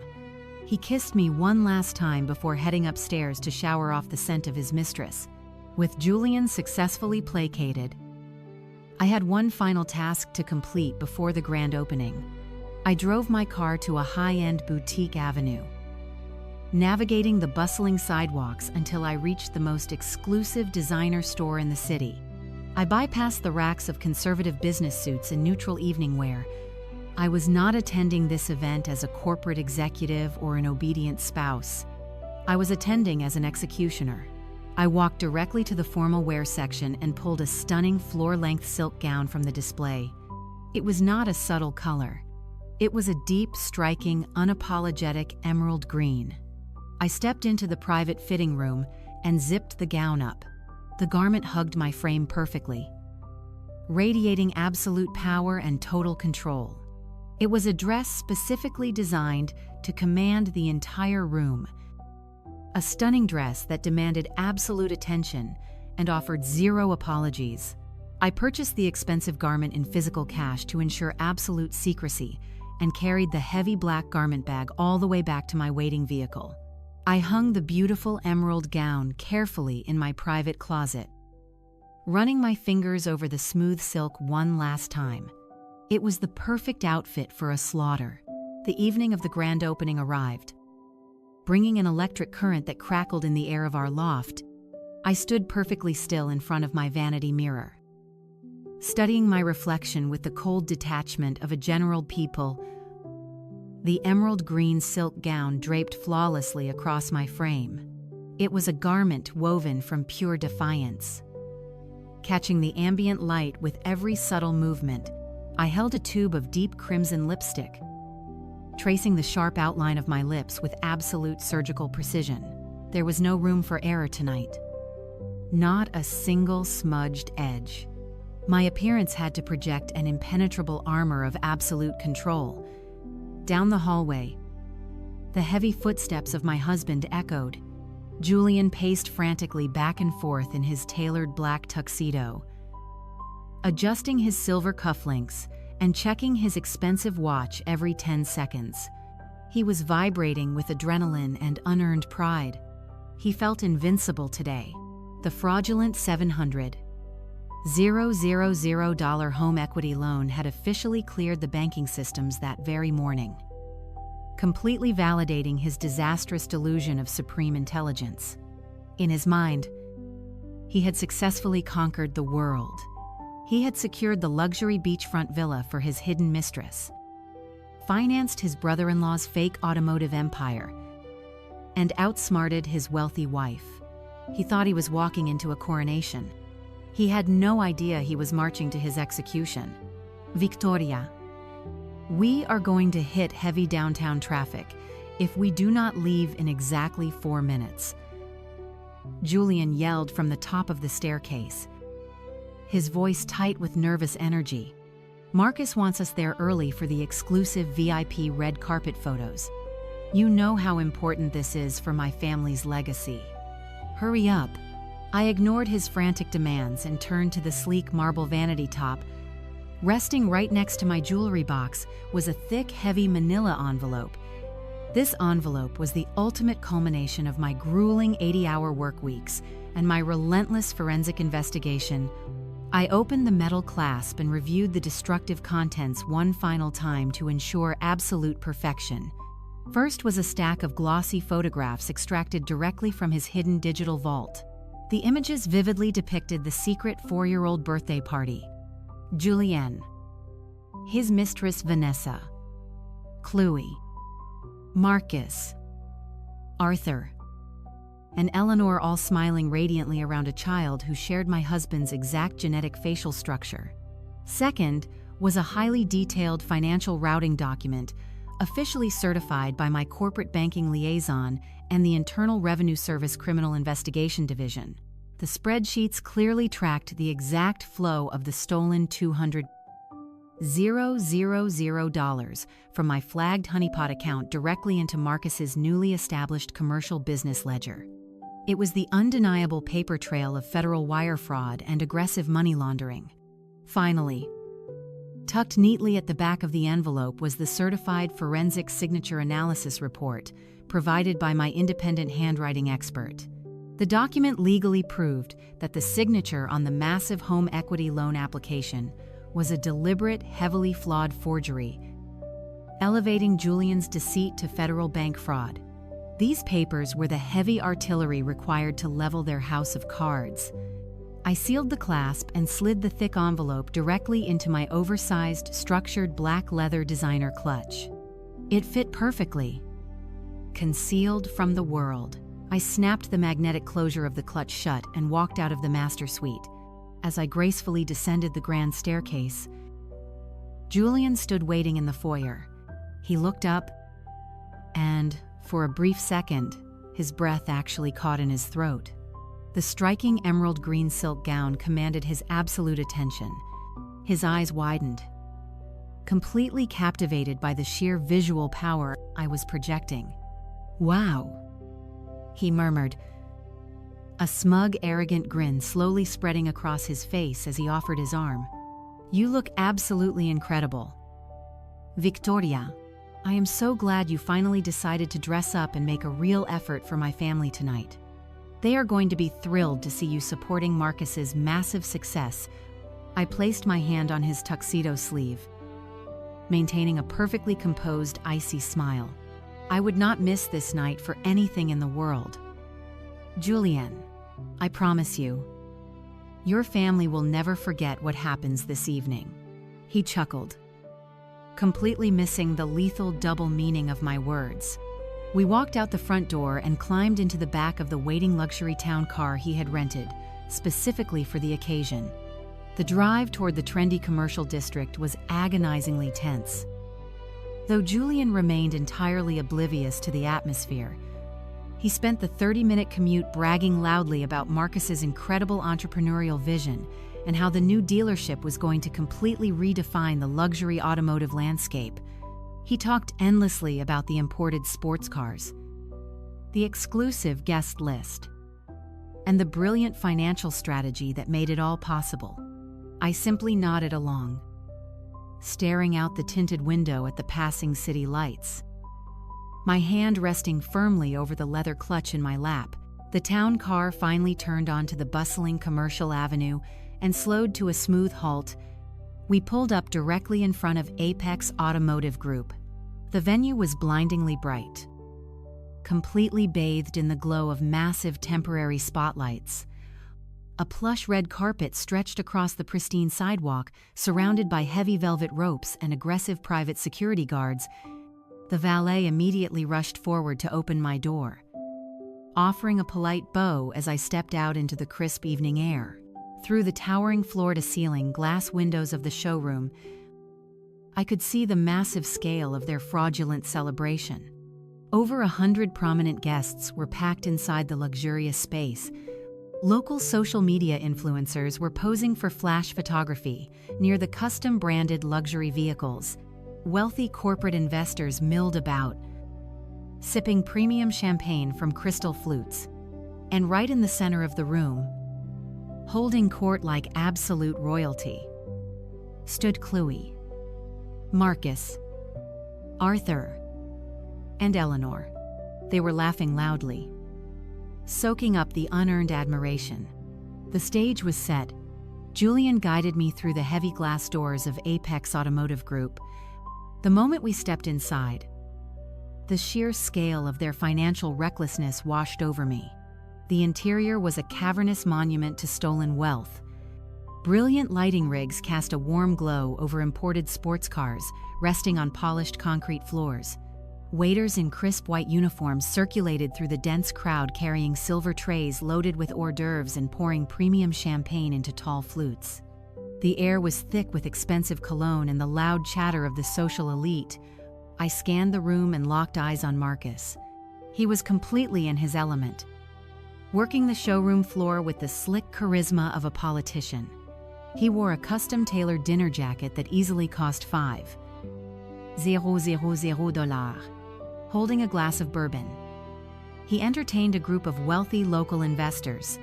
I walked close enough to catch fragments of his arrogant performance. He was loudly boasting about his relentless work ethic, claiming this dealership was the ultimate result of his grueling self-made journey. He entirely omitted the fact that his automotive empire was built on federal wire fraud. Standing nearby was Chloe, looking like a walking advertisement for stolen credit cards. She wore a heavily beaded designer gown, but it was the jewelry that caught my attention. She was dripping in newly purchased diamonds.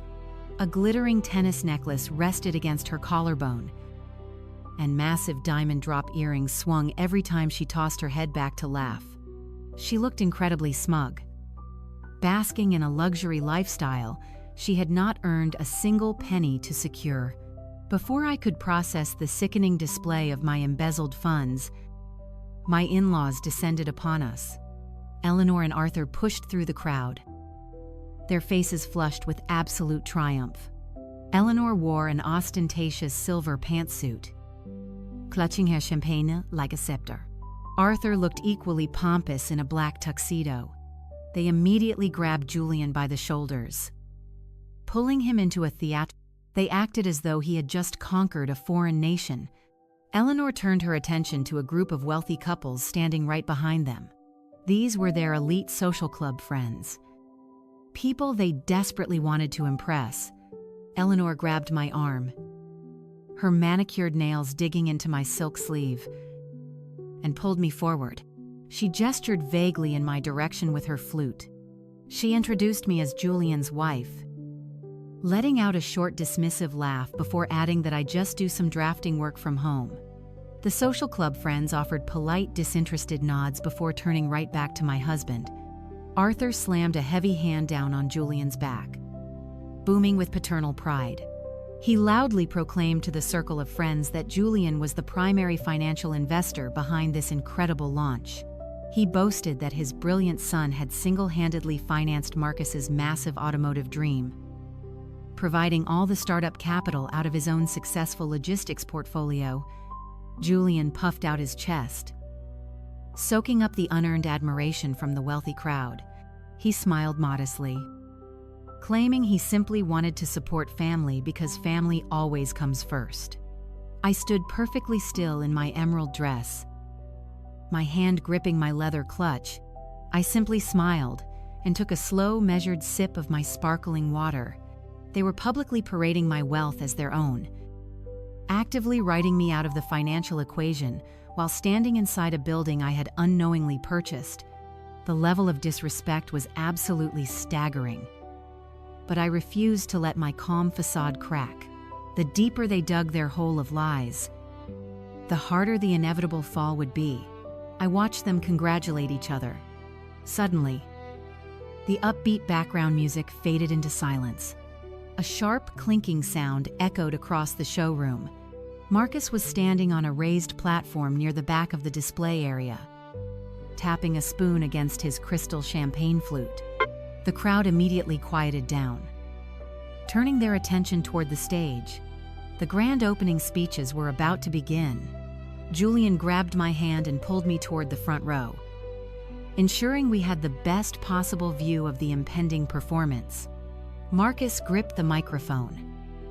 Looking over the sea of faces, he paused, taking a deep breath to feign emotion. He began his speech by talking about his difficult journey, painting himself as an underdog who overcame massive obstacles to build this dealership. Then his voice cracked on cue. He looked directly down at our table and pointed a shaking finger at Julian. He wiped a fake tear and told the crowd none of this would be possible without his amazing brother-in-law. He praised Julian for his unbelievable generosity, calling him the true savior of the family who made his automotive dream a reality. The crowd erupted into loud applause. Julian beamed, raising his glass in a humble salute. The applause eventually died down, and Marcus handed the microphone over to his wife. Chloe stepped up to the edge of the platform, the heavy lighting catching the stolen diamonds draped across her neck. Her face was flushed with arrogant power. She looked out at the audience, soaking in the moment. But then her gaze shifted. Her eyes locked directly onto mine. The smug, self-satisfied smile dropped from her face, replaced by a look of pure, unadulterated venom. She gripped the microphone tightly. Her voice rang out through the surround sound speakers, sharp and completely malicious. She announced she wanted to give a special thanks to those who actively tried to hold them back. She stared dead into my eyes, ensuring every person in the venue followed her line of sight right to where I was standing. She declared loudly that certain people were just too stingy and too selfish to support their own family. A heavy, uncomfortable silence swept through the room as she delivered her final blow. She raised her crystal champagne glass high into the evening air and shouted that they had finally proved you do not need selfish people to succeed. The low murmur of the crowd rippled through the expansive showroom like a sudden, uncomfortable wave. A few of the wealthy corporate investors standing near the front of the stage actually chuckled, their amusement fueled by the premium champagne and the unexpected spark of family drama. The tension in the air was incredibly thick. I felt a heavy, sweating hand press firmly against my lower back. Julian leaned down, his warm, panicked breath hitting my ear. His grip was tight, almost bruising. A desperate physical command to stay perfectly in line. He whispered frantically, his voice trembling with suppressed anxiety. He begged me to just ignore her and not make a scene in front of the most important people in the city. He reminded me of the prominent influencers and the elite social club members actively watching our every single move.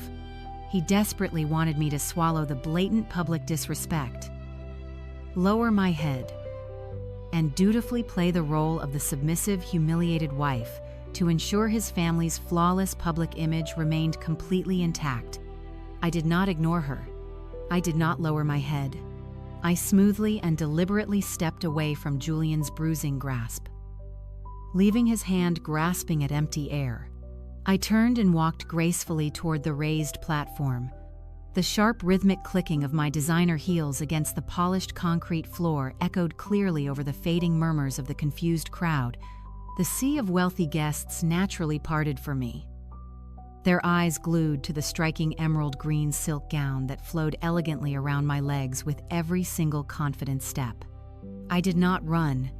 I did not scream or throw a childish tantrum. My entire demeanor was chillingly calm, completely devoid of any erratic or predictable emotion. I climbed the short set of stairs leading to the platform with the absolute authority of an executioner ascending a scaffold. Chloe watched my slow approach, the smug, arrogant smile rapidly faltering as deep confusion clouded her heavily made-up face. She had fully expected me to flee the dealership in tears. She had anticipated a private hysterical breakdown in the restroom. She never once anticipated a direct, unapologetic public collision. I stepped right into her personal space, the harsh showroom lights beating down on both of us. Her eyes widened in sudden terror as I reached out. I gently but firmly took the heavy microphone directly from her trembling, manicured hand. She was too stunned by my absolute composure to even mount a resistance. She just stood there, her mouth slightly open, completely frozen in the glare of the spotlight. I turned to face the massive crowd. Over 100 prominent guests, local social media influencers, and elite social club members stared back at me in total deafening silence. I looked down at Julian standing in the front row. His face had completely drained of all color.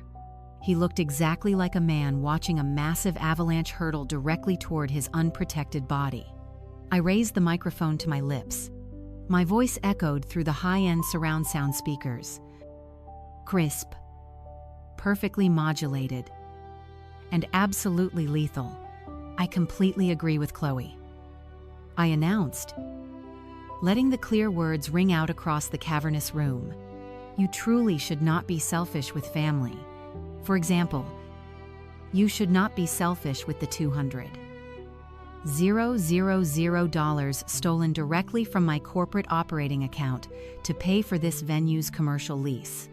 A collective sharp intake of breath sucked all the oxygen right out of the luxurious room. The wealthy investors in the front row stopped laughing instantly. Their eyes darted in sheer panic from me to Marcus and finally to Julian. I did not stop. I paced slowly across the platform, maintaining intense, unbreakable eye contact with my husband. I explained to the captivated, horrified audience that funding a spectacular automotive dream is a beautiful sentiment, provided you are actually using your own money to do it. I detailed precisely how my husband, the brilliant logistics supervisor everyone had just finished praising, used his unauthorized banking access to illegally wire federal funds across state lines. I publicly congratulated Marcus on his self-made success, noting how incredibly easy it must be to build a massive luxury dealership from scratch when you are actively committing corporate embezzlement to cover your exorbitant overhead costs. The silence in the showroom was absolute. The background hum of the catering staff had completely vanished. I looked over at Eleanor and Arthur standing near a display vehicle. My mother-in-law's jaw hung open in pure shock. The arrogant, condescending matriarch, who had spent the entire evening insulting my design firm, now looked like she was about to collapse onto the concrete floor. I spoke directly to her, amplifying my voice so every single social club friend could hear. I thanked Eleanor for her valuable advice earlier. I agreed that Julian certainly was a hard worker, specifically when it came to laundering my corporate dividends through fake holding companies to finance this spectacular charade. I pointed a perfectly manicured finger at Chloe's designer jewelry, publicly estimating that her new diamond drop earrings cost roughly the equivalent of my company's quarterly architectural software licensing fee. I exposed the absolute truth that every piece of velvet, every brilliant lighting rig, and every drop of premium champagne in this building was purchased with stolen capital. Guests began whispering nervously, taking immediate steps backward to distance themselves from Julian and Marcus. The wealthy investors realized they were standing inside a massive crime scene. I lowered the microphone slightly, letting the sheer crushing weight of my accusations settle heavily over the paralyzed crowd. I had just successfully dismantled their entire fabricated reality in under 60 seconds. The grand illusion of the wealthy, benevolent provider and the brilliant self-made dealership owner was instantly reduced to absolute ash. I watched Marcus standing near the edge of the platform. His custom-tailored dinner jacket suddenly looked like a stolen costume. His arrogant posture had completely crumbled under the weight of public exposure. He stared at me with wide, terrified eyes. Realizing the federal implications of my words, the room went dead silent. Marcus dropped his champagne flute. It hit the polished concrete floor and shattered loudly. The sharp, crystalline crash of Marcus's champagne flute shattering against the solid floor broke the absolute silence of the room. The delicate glass exploded into hundreds of glittering fragments around his expensive leather shoes. The wealthy investors standing nearest to him instantly stepped back, their faces displaying a mixture of severe alarm and profound confusion. The joyful, celebratory atmosphere of the grand opening had evaporated in less than a minute, replaced by a heavy, suffocating tension that held every single guest completely paralyzed. Arthur lunged forward from the front row. His face was a mottled, unhealthy shade of crimson, violently clashing with the crisp white collar of his expensive tuxedo. He pointed a trembling, furious finger directly at my face, the veins in his neck bulging with unchecked, frantic rage. "Are you insane?" he bellowed, his voice cracking loudly as it echoed through the cavernous showroom. "Get off the stage right now. You are embarrassing us." I looked down at my father-in-law with a gaze so entirely devoid of warmth it could have frozen the champagne resting in the nearby crystal flutes. I did not raise my voice to match his frantic hysteria. I did not flinch or step back. I simply adjusted my grip on the microphone and let a cold, placid smile touch my lips. I am not the one who should be embarrassed. Arthur, I am simply the auditor delivering the final quarterly report. I handed the microphone back to a completely petrified Chloe. She took it with shaking hands, holding the dark metal device as if it were a live grenade ready to detonate. I turned my back on my in-laws and gracefully descended the short wooden steps of the raised platform. The sea of prominent local influencers, wealthy venture capitalists, and elite social club members physically recoiled as I approached. They parted like a wave, granting me an entirely unobstructed path through the center of the room. I walked with deliberate, measured steps across the showroom floor, the emerald green silk of my designer gown trailing fiercely behind me. I bypassed the panicked waitstaff and headed straight for the massive digital display wall situated in the far corner of the dealership. The hired technician, a young man wearing heavy black headphones around his neck, stared at me in sheer terror as I purposefully invaded his workspace. I did not ask for his permission. I reached into my oversized leather clutch and pulled out my personal phone. I located the primary auxiliary input cable resting on the professional mixing board. The technician wisely stepped back, raising his hands in a silent gesture of total surrender. I plugged my device directly into the venue's high-end projection and surround sound system. Across the room, Julian suddenly realized exactly what I was about to do. The smug, arrogant facade he had maintained all evening completely collapsed. He shoved his way past a group of stunned corporate sponsors, desperately trying to close the distance between us. He screamed my name, his voice thick with raw, unadulterated panic. But the dense crowd of horrified guests inadvertently blocked his path. I tapped the screen of my phone.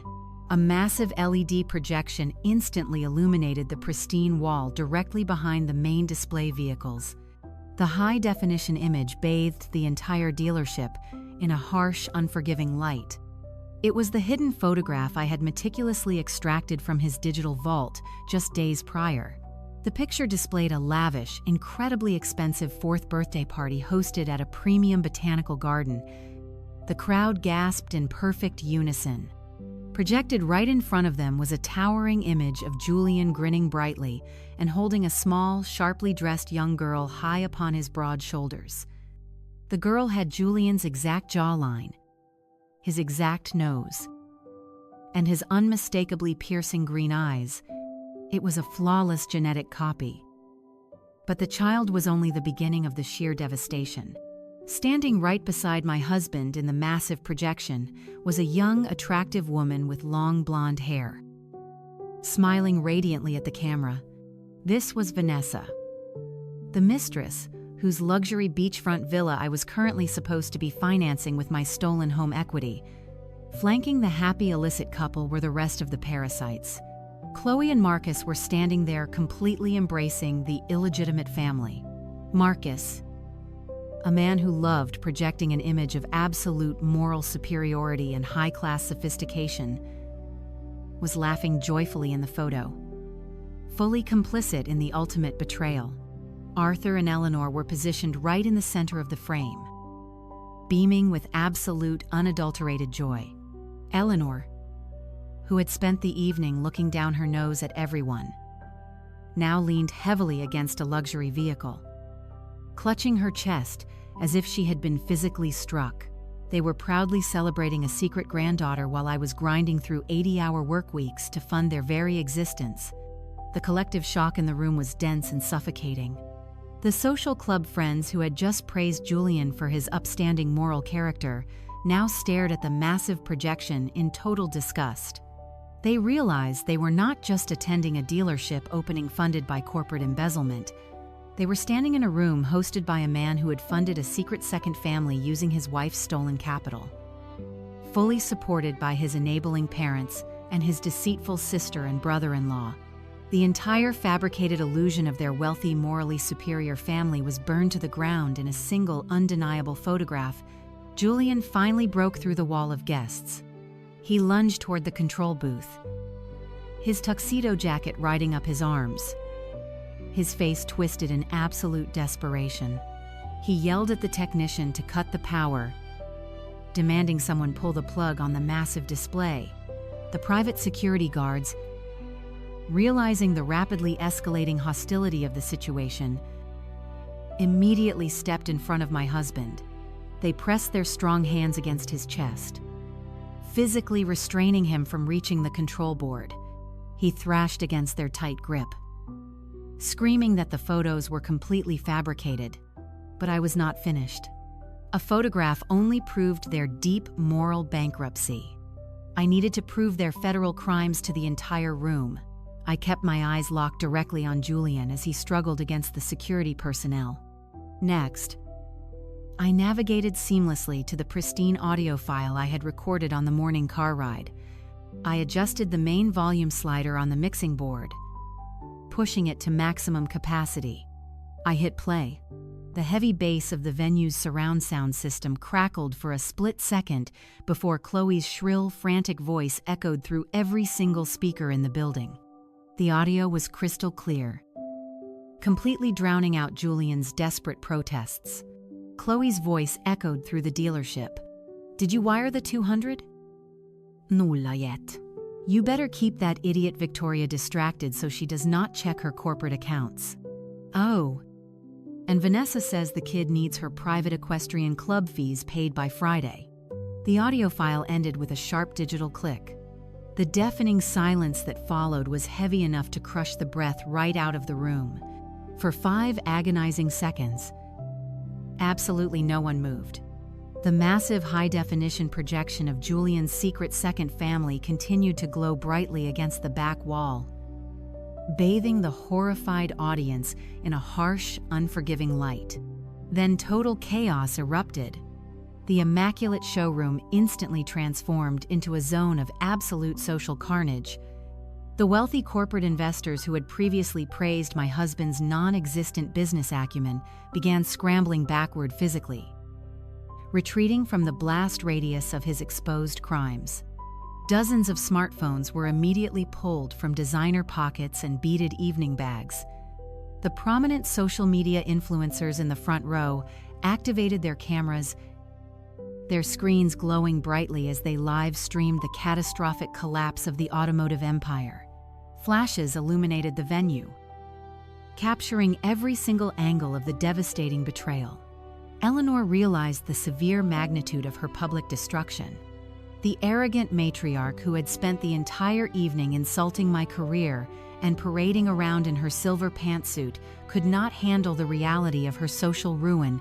The elite social club friends she so desperately wanted to impress were now recording her ultimate humiliation. Eleanor let out a loud theatrical gasp, clutching her chest as if her heart had suddenly stopped. She collapsed heavily into a plush leather lounge chair, her perfectly styled hair falling into her face as she faked a dramatic fainting spell to escape the relentless glare of the smartphone cameras. Arthur hovered over her in a sheer state of panic, aggressively fanning her face, though his eyes darted frantically toward the exit doors. They were completely trapped in the humiliating nightmare they had helped construct. Marcus realized his entire self-made millionaire persona was permanently destroyed. The fake automotive king recognized that his fraudulent empire was built entirely on stolen federal funds. The absolute sheer panic of impending legal ruin completely shattered his arrogant facade. Marcus snapped. He let out a furious roar, screaming violent profanities that echoed sharply over the stunned crowd. He abandoned all pretense of high-class sophistication and charged across the polished concrete floor, lunging directly toward the elevated control platform where I stood. He wildly swung his arms, threatening to smash the expensive mixing board and rip the projection cable straight from the wall. He never made it past the display vehicles. Two heavily built private security guards intercepted his aggressive charge with brutal efficiency. They tackled my furious brother-in-law right into a tall glass display table. The table tipped backward, sending dozens of crystal champagne flutes crashing violently to the floor. The sound of breaking glass and tearing fabric filled the air. Marcus's custom $5,000 tailored jacket ripped loudly at the shoulder seam as the guards firmly pinned his arms behind his back, pressing his face directly into the spilled alcohol and shattered crystal. Chloe stood a few feet away, her hands covering her mouth as she sobbed hysterically. The heavy diamond drop earrings she had purchased with my stolen money swung wildly against her neck as she watched her husband get completely neutralized by the venue security. Across the room, Julian watched his entire family collapse into absolute ruin. He stood completely still as the security guards held the line. Then a terrifying psychological shift washed over my husband. Seeing that his flawless public facade was permanently pulverized, Julian simply stopped caring about appearances. The panicked, desperate husband desperately trying to protect his secret vanished completely. In his place, the arrogant, calculating narcissist took full and total control. He smoothly brushed off the hands of the security guard standing nearest to him. He straightened his posture, rolling his shoulders back with a deeply unsettling calmness. He dropped the nice guy act entirely. Julian slowly stepped away from the chaotic crowd and walked deliberately toward the center of the main showroom floor. Placing himself directly beneath the glowing projection of his illegitimate daughter, he looked around at the flashing cameras and the horrified faces of his former colleagues. Instead of showing remorse, Julian threw his head back and let out a dark, booming laugh. It was a deeply smug, arrogant sound that sent a chill through the remaining guests. He raised his hands methodically, adjusting his silver cufflinks with an air of absolute, untouchable superiority. He looked up at the platform, his dark eyes locking onto mine with an expression of pure, unadulterated malice. He truly believed he was holding the ultimate trump card. He believed that despite this public humiliation, he had still managed to successfully execute my total financial ruin. "You think you are so smart," Julian sneered, his voice projecting loudly over the murmuring crowd, ensuring every recording device captured his arrogant declaration. "Go ahead. Play your little recordings. Let everyone hear them. It does not matter." He paced slowly across the floor, completely owning his villainy with a sickening sense of pride. He pointed a firm finger directly at my face. ready to deliver what he confidently assumed was the final killing blow to my entire existence. The $700,000 loan on your loft cleared this morning, Julian announced, a cruel, victorious smile spreading across his face. The bank authorized the wire. The money is in an offshore account. It is completely untraceable. I filed for divorce at 4 inches the afternoon today. My lawyer already submitted the paperwork to freeze everything else. The remaining guests gasped loudly at his brazen confession of financial theft. Julian fed on their shock, his ego inflating with every horrified stare. He crossed his arms over his tailored tuxedo jacket, looking up at me with absolute triumph. You are getting nothing. You are out on the street. Victoria. He stood there bathed in the light of the massive display, fully expecting me to shatter into a million pieces. He waited eagerly for me to drop to my knees and beg. He wanted the entire room to witness my total devastation as the reality of extreme bankruptcy finally crushed my calm demeanor. He had just proudly confessed to severe financial crimes in front of 100 witnesses, firmly believing the stolen cash would somehow shield him from any legal consequences. I looked down at the man I had married. I did not drop the microphone. I did not shed a single tear.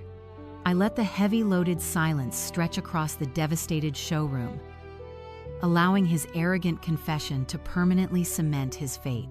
I looked at his deeply smug face, and a slow, terrifying smile spread across my lips.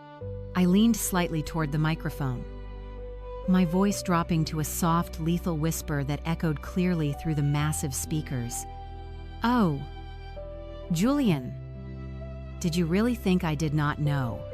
I watched the exact moment my words penetrated the thick armor of his narcissism. The arrogant tilt of his chin faltered for just a fraction of a second. He let out a harsh, dismissive scoff, trying desperately to maintain his projection of absolute control. He told me I was bluffing and that I had no idea how corporate finance actually worked. I did not argue with him. I simply reached into the oversized black leather designer clutch resting on the audio-visual mixing board. I unfastened the metal clasp of the thick manila envelope I had meticulously prepared. I pulled out a stack of heavily stamped legal documents and held the top page high in the air for the entire room to see. The harsh glare of the projector light illuminated the official seals and the bold black lettering. I spoke clearly into the microphone, ensuring every single syllable hit him with the force of a physical blow. I told him I knew exactly how corporate finance worked, which was precisely why I hired a former federal forensic handwriting expert 5 years ago. I explained to the captivated audience that corporate executives are often trained to create a panic signature. I described how it is a distinctively altered version of their normal handwriting, designed exclusively to be used when they are being forced to sign fraudulent contracts. I looked directly into Julian's rapidly widening eyes. I informed him that I deliberately altered the angle of the capital letter in my first name and completely disconnected the fluid loop of my last name. I told him any certified document examiner would take one glance at the equity application he submitted and instantly declare it a legally provable forgery. Julian swallowed hard, his throat bobbing visibly under his expensive bow tie. He took a hesitant step backward, his polished leather shoes slipping slightly on the spilled champagne, covering the concrete floor. He tried to stammer out a defense, claiming he still secured the loan and the money was already gone. I shook my head slowly, letting a chilling laugh escape my lips. You did not mortgage my loft, Julian. I delivered the ultimate reversal with surgical precision. 2 months ago, I engaged the most ruthless financial crimes attorney in New York. I legally transferred the deed of that $2 million property into an irrevocable blind trust. I relinquished all personal ownership. On paper, I own absolutely nothing. When you forged my signature on that loan application, you were not stealing from your naive wife. You were actively attempting to leverage a federally protected asset managed by an independent fiduciary. You did not just trick a local bank. You committed federal bank fraud. The air in the dealership grew completely stagnant. The wealthy investors in the front row began aggressively whispering to one another, instantly recognizing the severe federal mandatory minimum sentencing guidelines attached to that specific crime. Julian stared at me, his mouth opening and closing without producing a single sound. The undeniable reality of his massive legal blunder was rapidly crushing his false reality. He had willingly handed the federal government everything they needed to lock him in a cage for a decade. Marcus let out a loud, frantic gasp from his position on the floor. The private security guards were still pinning his arms behind his back. But he managed to lift his head from the shattered crystal. He stared at Julian with a look of pure, unadulterated terror. Marcus screamed that Julian had promised the money was completely clean.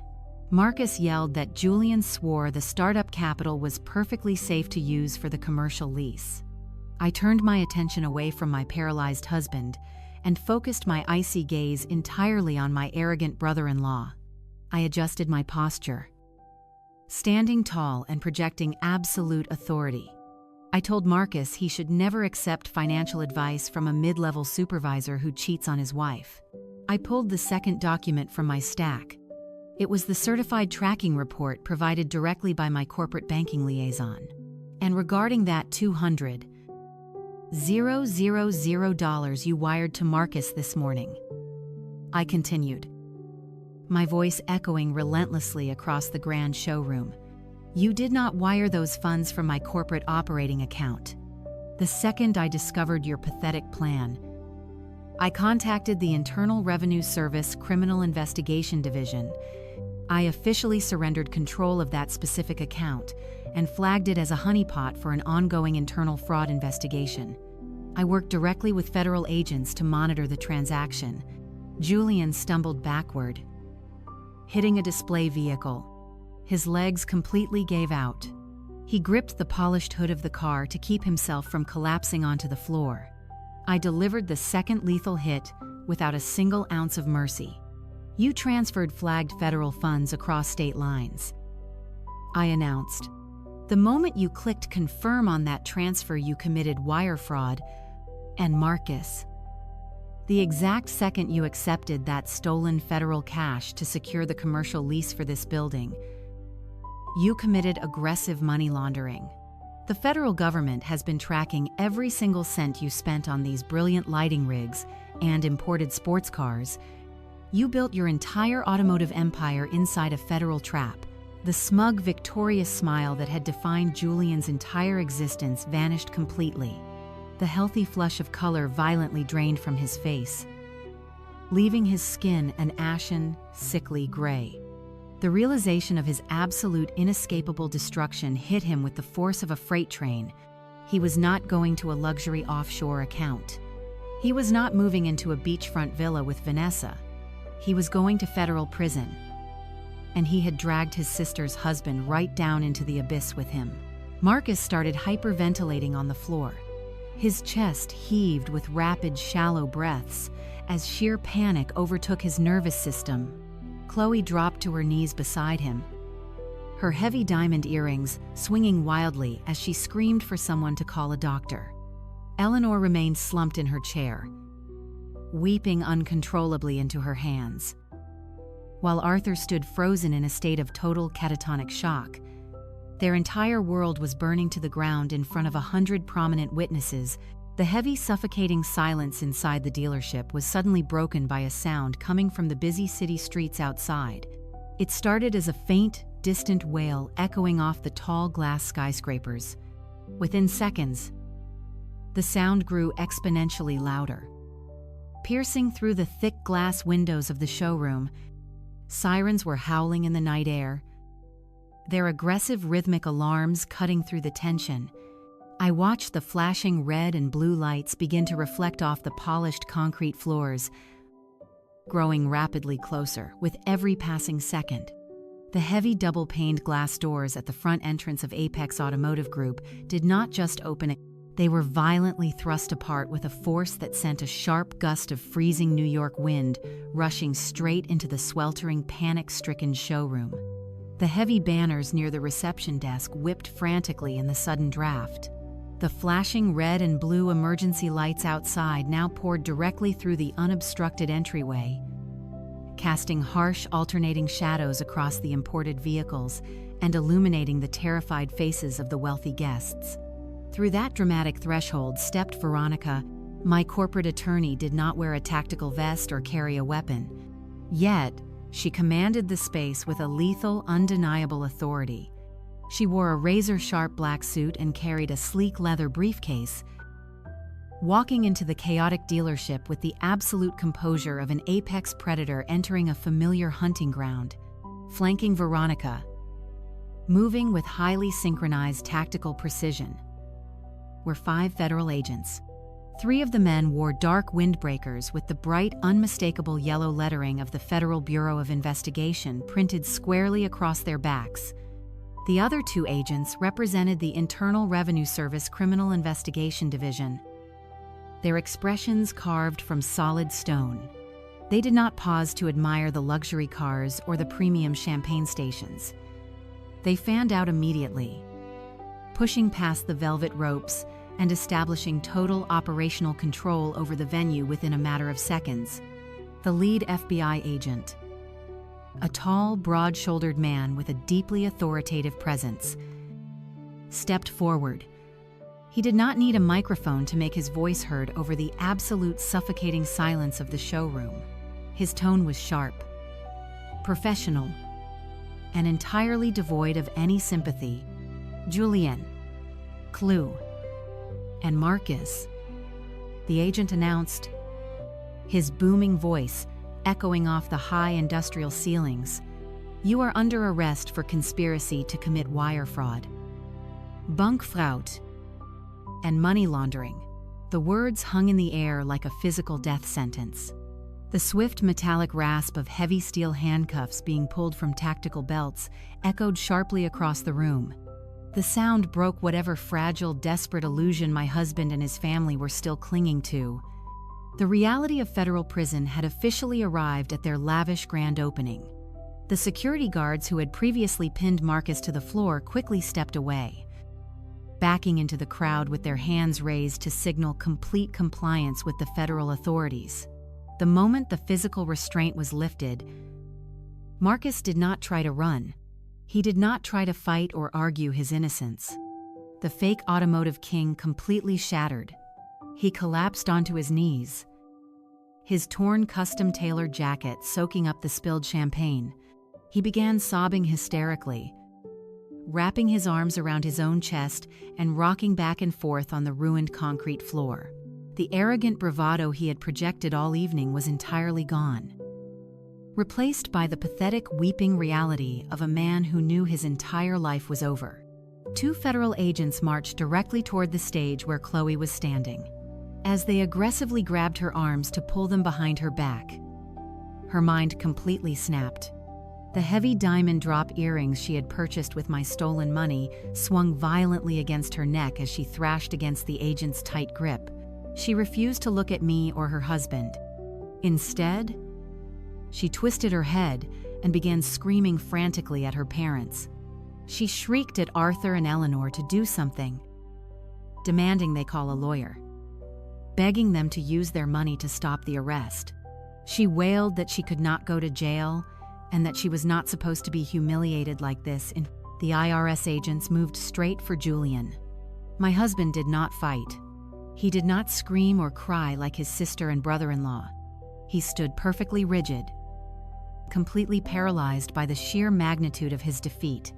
He stared blankly ahead as the federal agents aggressively pulled his arms behind his tailored tuxedo jacket and snapped the cold steel handcuffs tightly around his wrists. The sharp click of the locking mechanism finalized his destruction. He was no longer a wealthy logistics supervisor. He was a federal inmate. Eleanor and Arthur watched their 2 golden children being shackled in front of New York's elite society. The social club friends they had desperately tried to impress were actively recording the entire arrest on their smartphones. The absolute social and financial ruin was too much for my in-laws to process. They realized they had absolutely no power, no leverage, and no money to stop the federal government from taking their children away.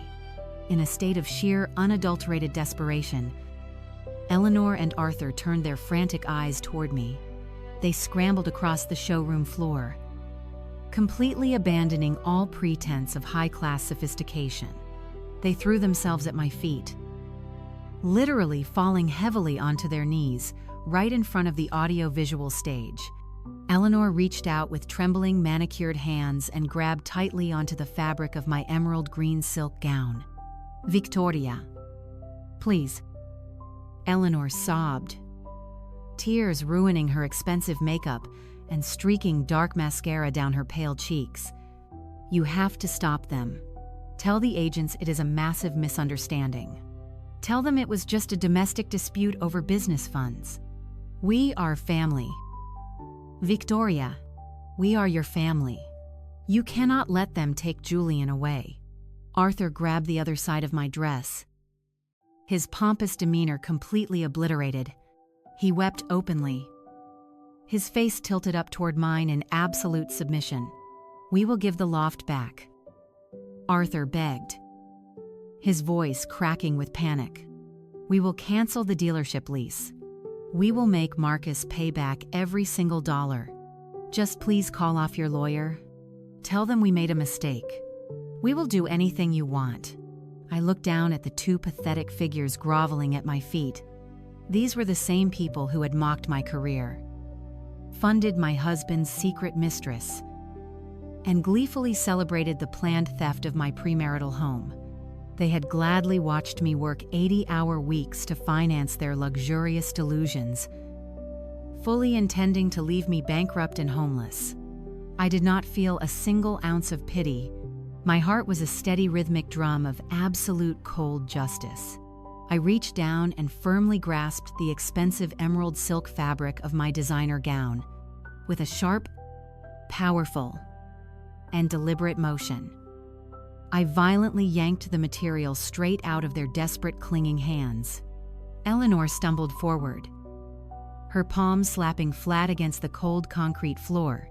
I reached into my oversized black leather clutch one final time. I pulled out a thick, heavy manila folder that Veronica had meticulously prepared for me earlier that afternoon. I held it over their heads for a brief second, letting them see the official legal seal stamped across the front cover. I opened my hand and let the heavy folder drop. It hit the floor right between Eleanor's trembling hands with a loud, definitive smack. "Here are the divorce papers and your restraining orders. Find another dealership. This one is not for parasites." 6 months passed since that spectacular collapse at the dealership. The media fallout was instantaneous and absolutely merciless. By the following morning, every major news outlet in the city was running the story on their front pages. The spectacular arrest of a prominent corporate supervisor and his aspiring automotive brother-in-law provided endless entertainment for the public. Someone inside the venue had live-streamed the entire confrontation, and the shaky smartphone footage of my in-laws groveling on the showroom floor went completely viral. The elite social club friends who had previously attended their lavish dinner parties immediately severed all ties. Treating Arthur and Eleanor like highly contagious social pariahs, the federal justice system moved with terrifying efficiency. Veronica ensured that the prosecutors had a watertight case, handing them every digital footprint, intercepted document, and recorded confession. Julian tried to hire a high-powered defense attorney, but his frozen bank accounts severely limited his legal options. Standing before a federal judge, the arrogant man who had tried to steal my home and my company was reduced to a shaking, pathetic shell of his former self. He cried openly during his sentencing hearing, begging for leniency and blaming the stress of his corporate job for his temporary lapse in judgment. The federal judge was completely unimpressed by his theatrical tears. Julian was sentenced to 8 years in a federal penitentiary without the possibility of parole. He traded his custom-tailored suits for a standard-issue prison uniform. Marcus fared only slightly better. The self-proclaimed king of the New York automotive scene wept uncontrollably as the judge handed down his sentence, because he knowingly accepted stolen federal funds to secure his commercial showroom lease. He was convicted of complicity in money laundering. He received 4 years in federal lockup. His grand vision of a luxury car empire ended before he could sell a single vehicle. The luxurious venue was seized by the government. The velvet ropes and brilliant lighting rigs auctioned off to pay restitution. Chloe managed to avoid a prison sentence. But her punishment was arguably a much slower, more agonizing destruction. She desperately claimed ignorance regarding the source of the funds, throwing her own husband and brother under the bus to save herself. The federal prosecutors let her walk, but the Internal Revenue Service was not nearly as forgiving. They slapped her with a massive, insurmountable tax lien for the stolen money that had financed her luxury shopping sprees. The government seized her bank accounts, her vehicles, and every piece of designer jewelry she possessed. The woman who had proudly stood on stage wearing stolen diamonds to insult my generosity now faced a crushing reality.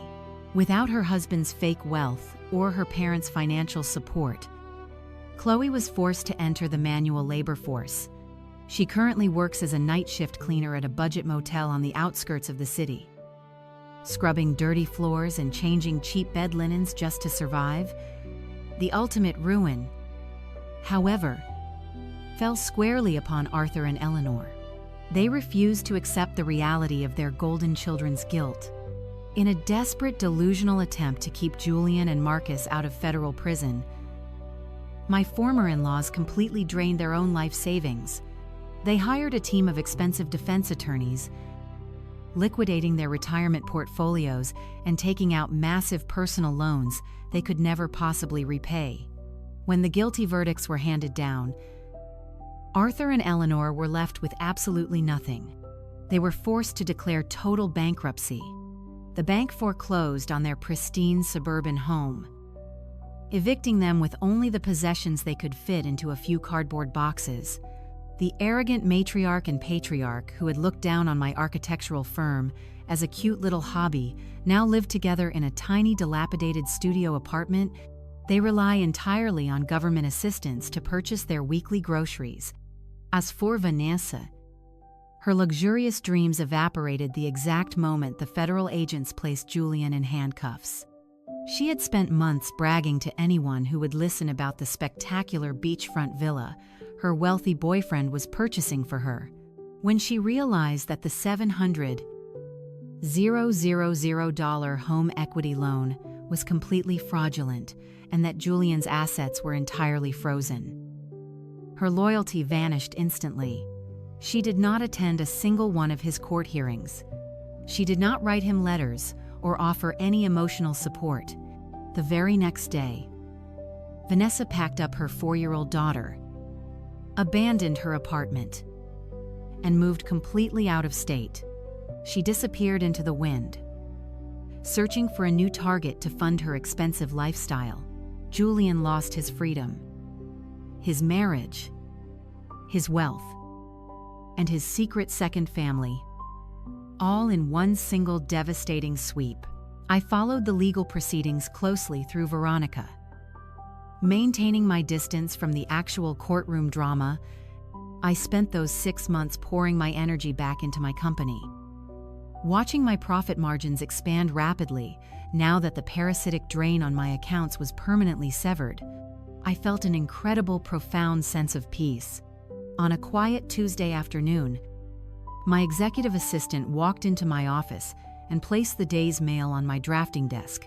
Sitting right on top of the pile was a standard white envelope bearing the distinctive return address of a federal correctional institution. It was addressed to me in Julian's familiar handwriting. I picked up the heavy envelope and sliced it open with a silver letter opener. I pulled out 3 pages of lined notebook paper covered in frantic, messy ink. I leaned back in my ergonomic chair and read the first page. It was a pathetic, rambling manifesto of guilt and desperation. He begged for my forgiveness, claiming he realized the massive magnitude of his mistakes. He wrote that he still loved me and asked if I would be willing to visit him during visiting hours. I reached the end of the first page. I smiled, then fed the unread second page directly into my paper shredder. I watched the sharp steel blades of the shredder pull the lined notebook paper down into the machine. The loud mechanical grinding noise filled my quiet office. Reducing Julian's desperate apologies and pathetic excuses into hundreds of tiny, illegible white ribbons, I did not even glance at the third page before feeding it into the very same slot. I did not need to read his frantic begging or hear his hollow promises of rehabilitation.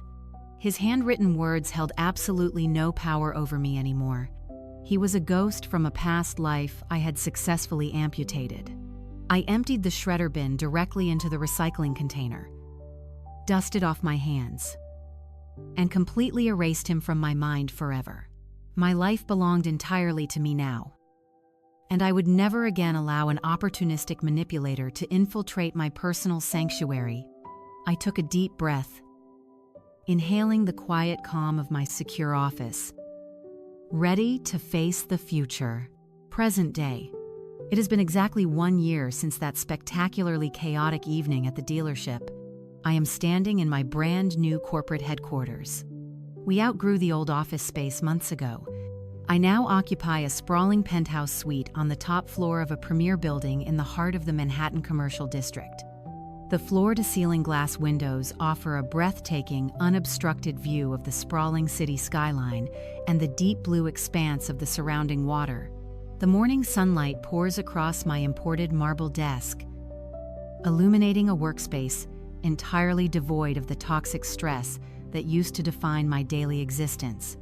I take a slow sip of my dark roast coffee, looking down at the bustling streets below with a profound sense of absolute peace. The air appears clean, sharp, and totally untainted by the parasitic leeches I left behind in the dirt, leaving that old loft behind. The very place where he arrogantly forged my signature was the final step in my complete liberation. I sold that massive property entirely in cash to a wealthy foreign investor just days after the trial concluded, using every single dollar of that liquid equity to aggressively expand my corporate infrastructure and dominate my market sector, without Julian secretly siphoning away my capital and draining my emotional energy. My architectural design firm experienced an unprecedented explosion of growth.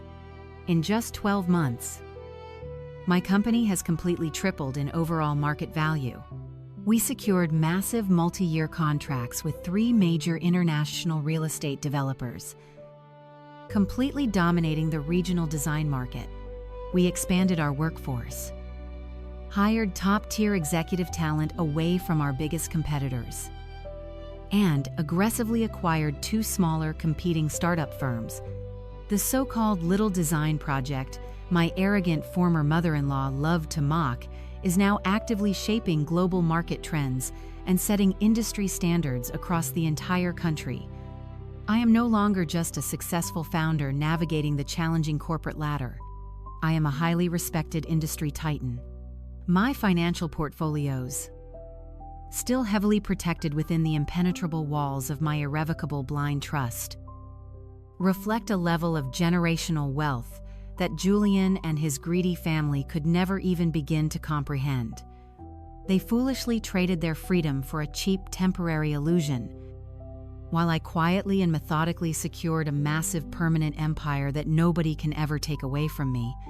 I turn away from the stunning skyline view and sit down in my ergonomic leather executive chair.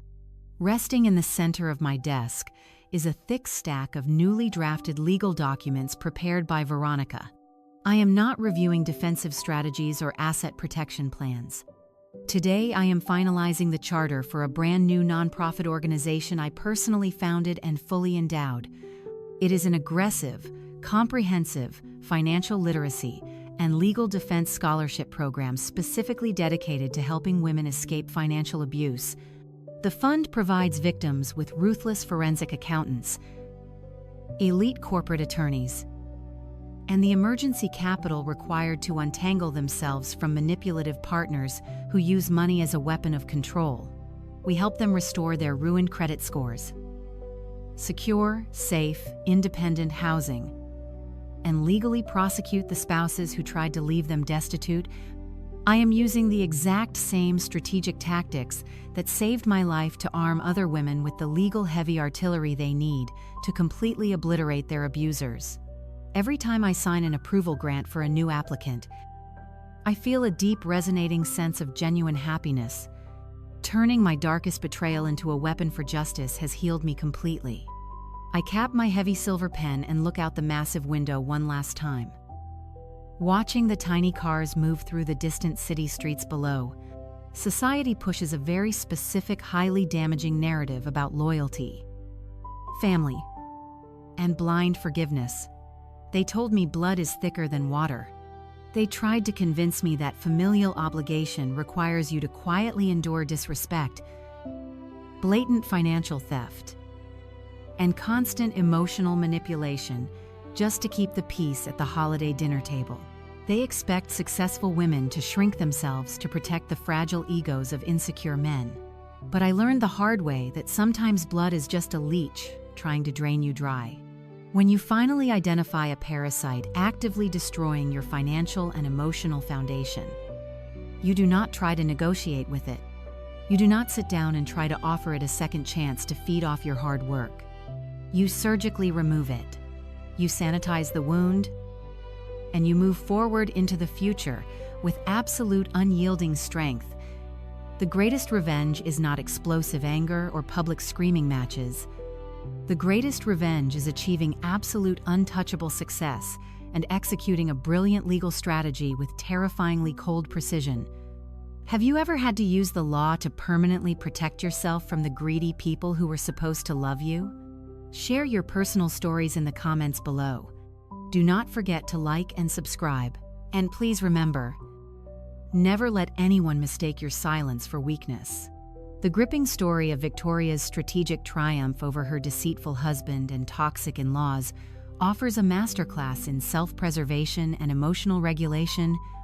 When faced with absolute betrayal, human instinct urges us to react immediately, to scream, demand answers, and unleash our righteous anger. However, the most profound lesson embedded in this narrative is that silence is not a manifestation of weakness. Rather, it is your greatest strategic advantage. By refusing to give her husband the emotional explosion he anticipated, Victoria retained complete control over the battlefield. Manipulative individuals feed on emotional chaos. They thrive on your pain, often using your explosive reactions to gaslight you, paint you as the unstable villain, and cast themselves as the victims. When Victoria discovered the devastating truth about the embezzled corporate funds, the forged mortgage application, and the secret family, she did not confront him in the heat of the moment. She simply smiled, played her expected role, and methodically built an impenetrable legal fortress. Her absolute emotional detachment allowed her to analyze the chessboard with pristine clarity. While her abusers were utterly blinded by their own arrogance, this narrative teaches us a vital reality about surviving toxic relationships. You do not owe your betrayers a tearful argument, an explanation, or an opportunity to negotiate. True justice is rarely found in loud public screaming matches. It is secured through quiet, airtight boundaries and the cold, unyielding execution of consequences. When you successfully detach your emotions from the parasites who seek to drain your resources, you instantly reclaim your power. You allow the perpetrators to comfortably dig their own graves with their bare hands. If you have ever had to quietly rebuild your life while cutting off toxic people, share your empowering stories in the comments below.